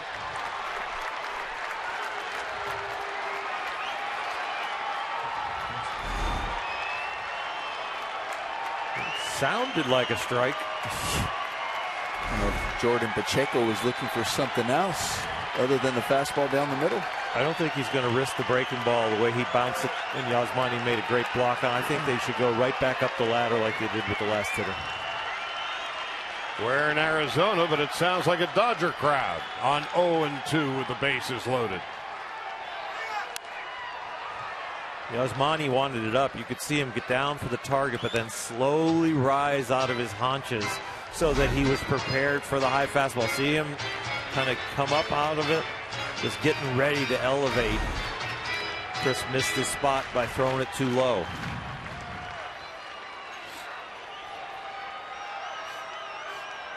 Paco, Kershaw, A.J. Ellis.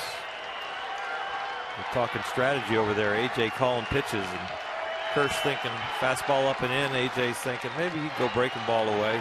I just don't think Chris has the feel for the breaking ball right here. If he pulls the trigger on it, he's got a lot of confidence in his catcher. No balls, 2 strikes, 2 outs. Bottom of the 9th, 7-0 Dodgers. Hatcher to Pacheco. Into right field, and it's going to drop in front of Puig. 1 run is in, and that's all there'll be. Lamb scores. Owings goes to third. Pennington to second. Pacheco bloops a single to right. Arizona's on the board. It's 7-1.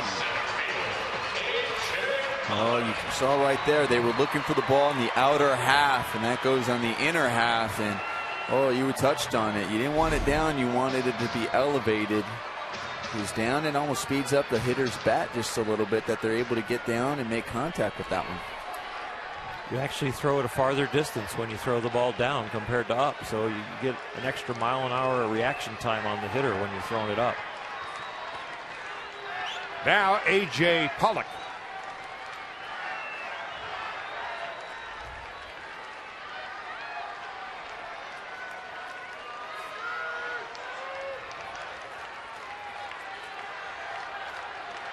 Pollock today is 0 for 4.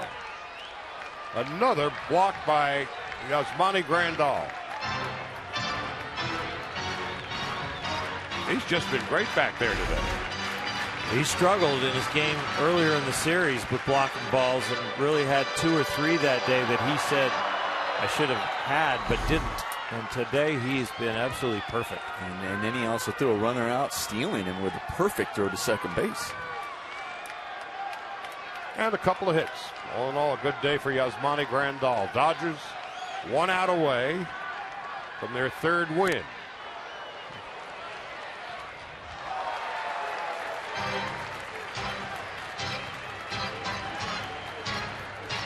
A ball, a strike, and 2 out. Owings at 3rd, Pennington at 2nd, and Pacheco at 1st. And there they are.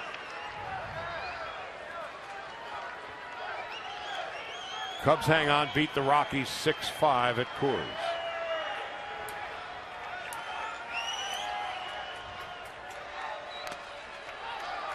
Well, the one thing Don Mattingly's looking at on his lineup card right now, where's Goldie? Well, Goldie's in the hole. Goldie is the tying run. So let's get somebody out before that guy comes up. Now some bullpen activity. Joel Peralta. Well, they go to a senior citizen if need be. Of course, they would rather not.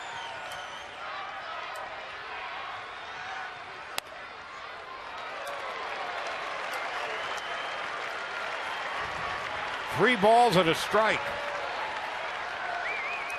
It's right down Broadway time right here, the next 2 pitches. Strength against strength.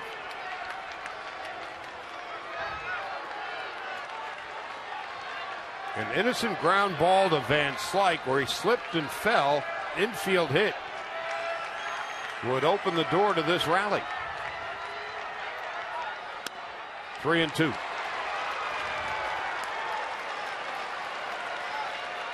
Do it again. Fastball away. Throw a strike. Let your defense do the work. Inciarte on deck, and then if it ends up in the hands of Goldschmidt,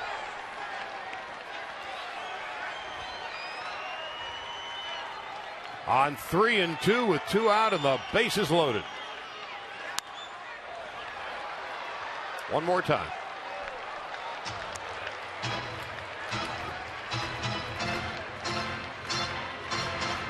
Walk's going to score 1. A base hit surely going to score 2 with 3 and 2 out runners going. The double's going to score 3. And then you have Goldie on deck. So this is big, big at bat.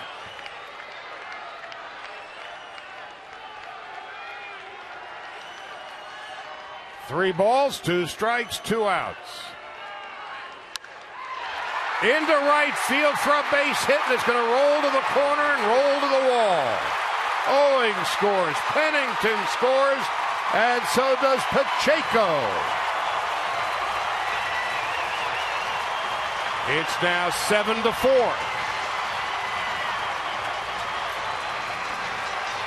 Well, the Diamondbacks have picked up on the fact that Chris Hatcher has really gone away from his breaking ball, and they're letting him supply the power. They know he needs to throw strikes. They've shortened their swings.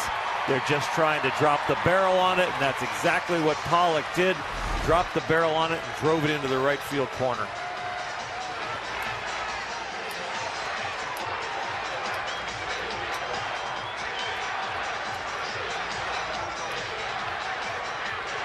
Here comes Mattingly.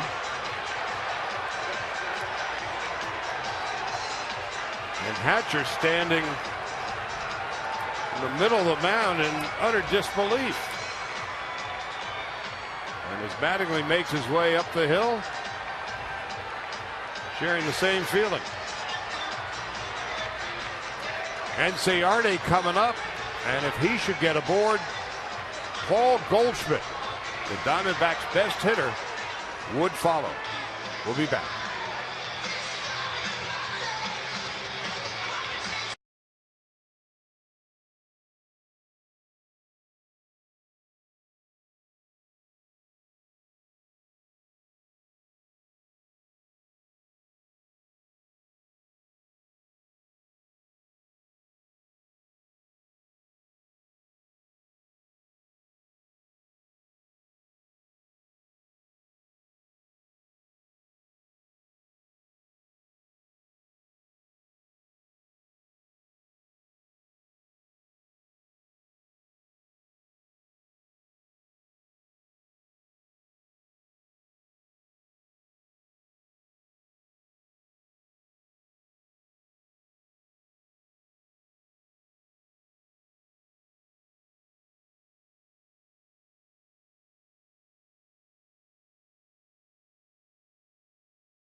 Citizen of their bullpen, Joel Peralta, making his 4th appearance. 3 innings, he struck out 3 and is yet to give up a run. And now suddenly he is in a save situation. And Ender Inciarte, 1 for 4, is the batter. If he keeps the inning going, you're looking at Paul Goldschmidt, Arizona's best hitter by far, who has owned the Dodgers historically. He would come to the plate as the tying run after the Dodgers took a 7-0 lead here into the bottom of the 9th. It's 7-4. Inciarte takes a strike, 0-1.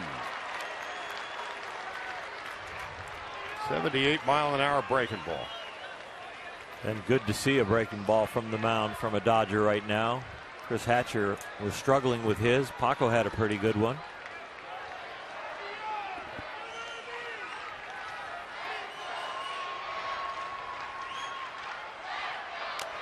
Nothing and 2. High split finger right here. Stayed up, but had enough off speed to get Inciarte off of it. I saw Joel do that the other night where it stayed up and then he came back with it again and it went down and just swung right over it. Got the batter to swing right over it. No balls, 2 strikes, and 2 out. Dodgers a strike away from their 3rd win of the season. Foul past Dave McKay, first base coach. You go ahead and bounce that split finger right here. It doesn't really matter if it gets away from Yasmani or not. Who cares if the runner's on 2nd or 3rd? It's just about trying to get the hitter out and keeping Goldschmidt in the on-deck circle.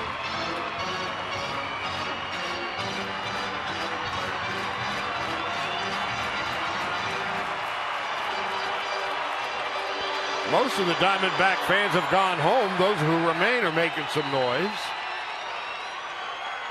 Mostly Dodger fans still inside Bank One ballpark feeling about the way she is.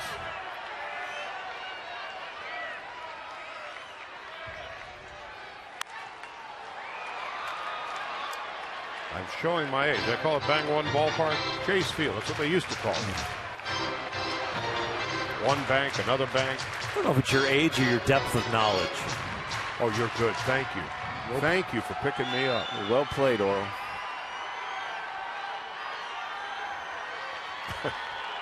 Oh, and 2, 2 out.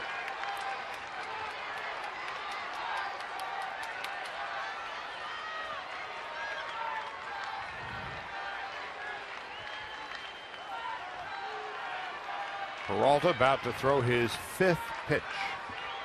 He wants to get Inciarte. He wants nothing to do with Goldschmidt, who's on deck.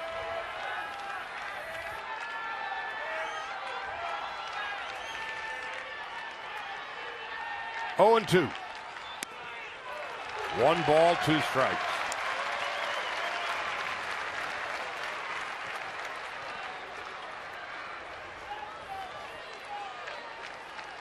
That's the beauty of the game of baseball. There's no clock. You have to record 27 outs. No 4-corner offense.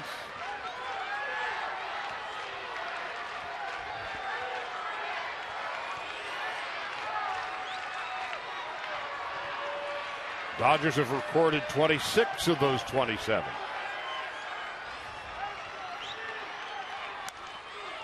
And Inciarte will not go quietly into the good night.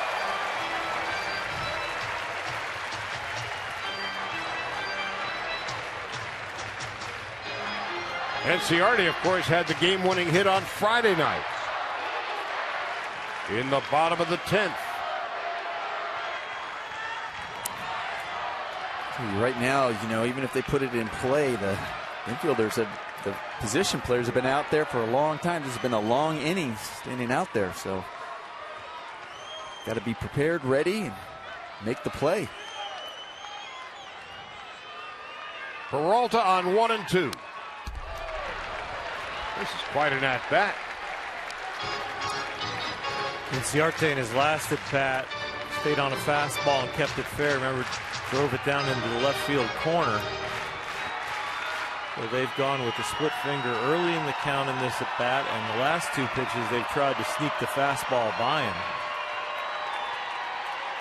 I wouldn't mind that first pitch breaking ball that he threw to get ahead of him 0-1 right here. Backdoor breaking ball, get him to roll over it to Howie. Pollock leads from second, and time is called.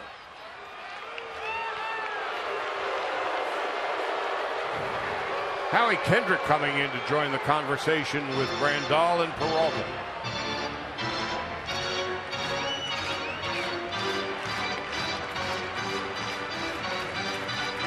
A lot of times the middle infielder might, especially with a left-hander up, go, are you changing the signs? I just want to understand what the signs, if you're, because there's a man on second, just so I know where I want to position myself or anticipate. They're throwing off speed. How he just went back to a pole position where he wasn't there before. Right. You see where he is? Yep. He moved 10. He's 10 feet to his left than where he was before the pitch, and he went in for the meeting. Peralta on 1-2 to Inciarte. Fly ball short left. In comes Ethier, and it drops foul by a foot.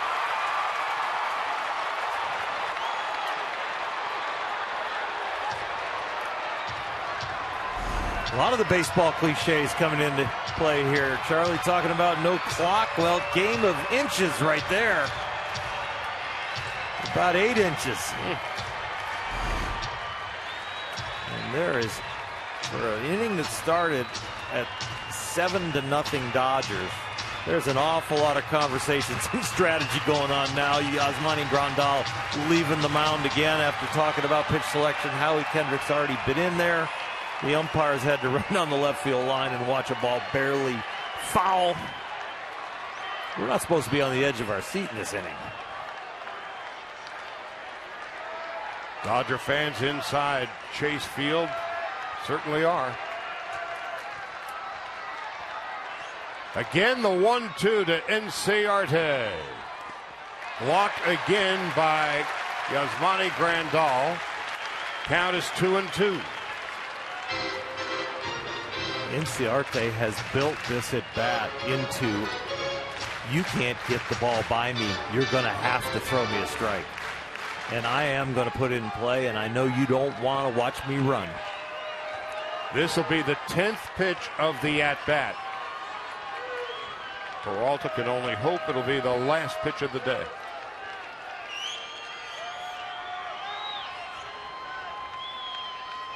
Peralta wants a new battery of signs from Grandal.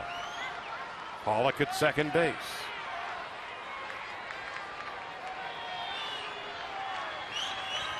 Two balls, 2 strikes, 2 outs. And the 10th pitch of this showdown between Peralta and Inciarte.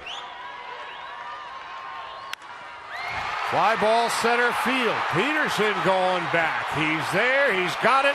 And the Dodgers hang on and win it. Waiting to exhale. They finally do. Dodgers 7 runs, 16 hits, 2 errors. They left 13 men on base.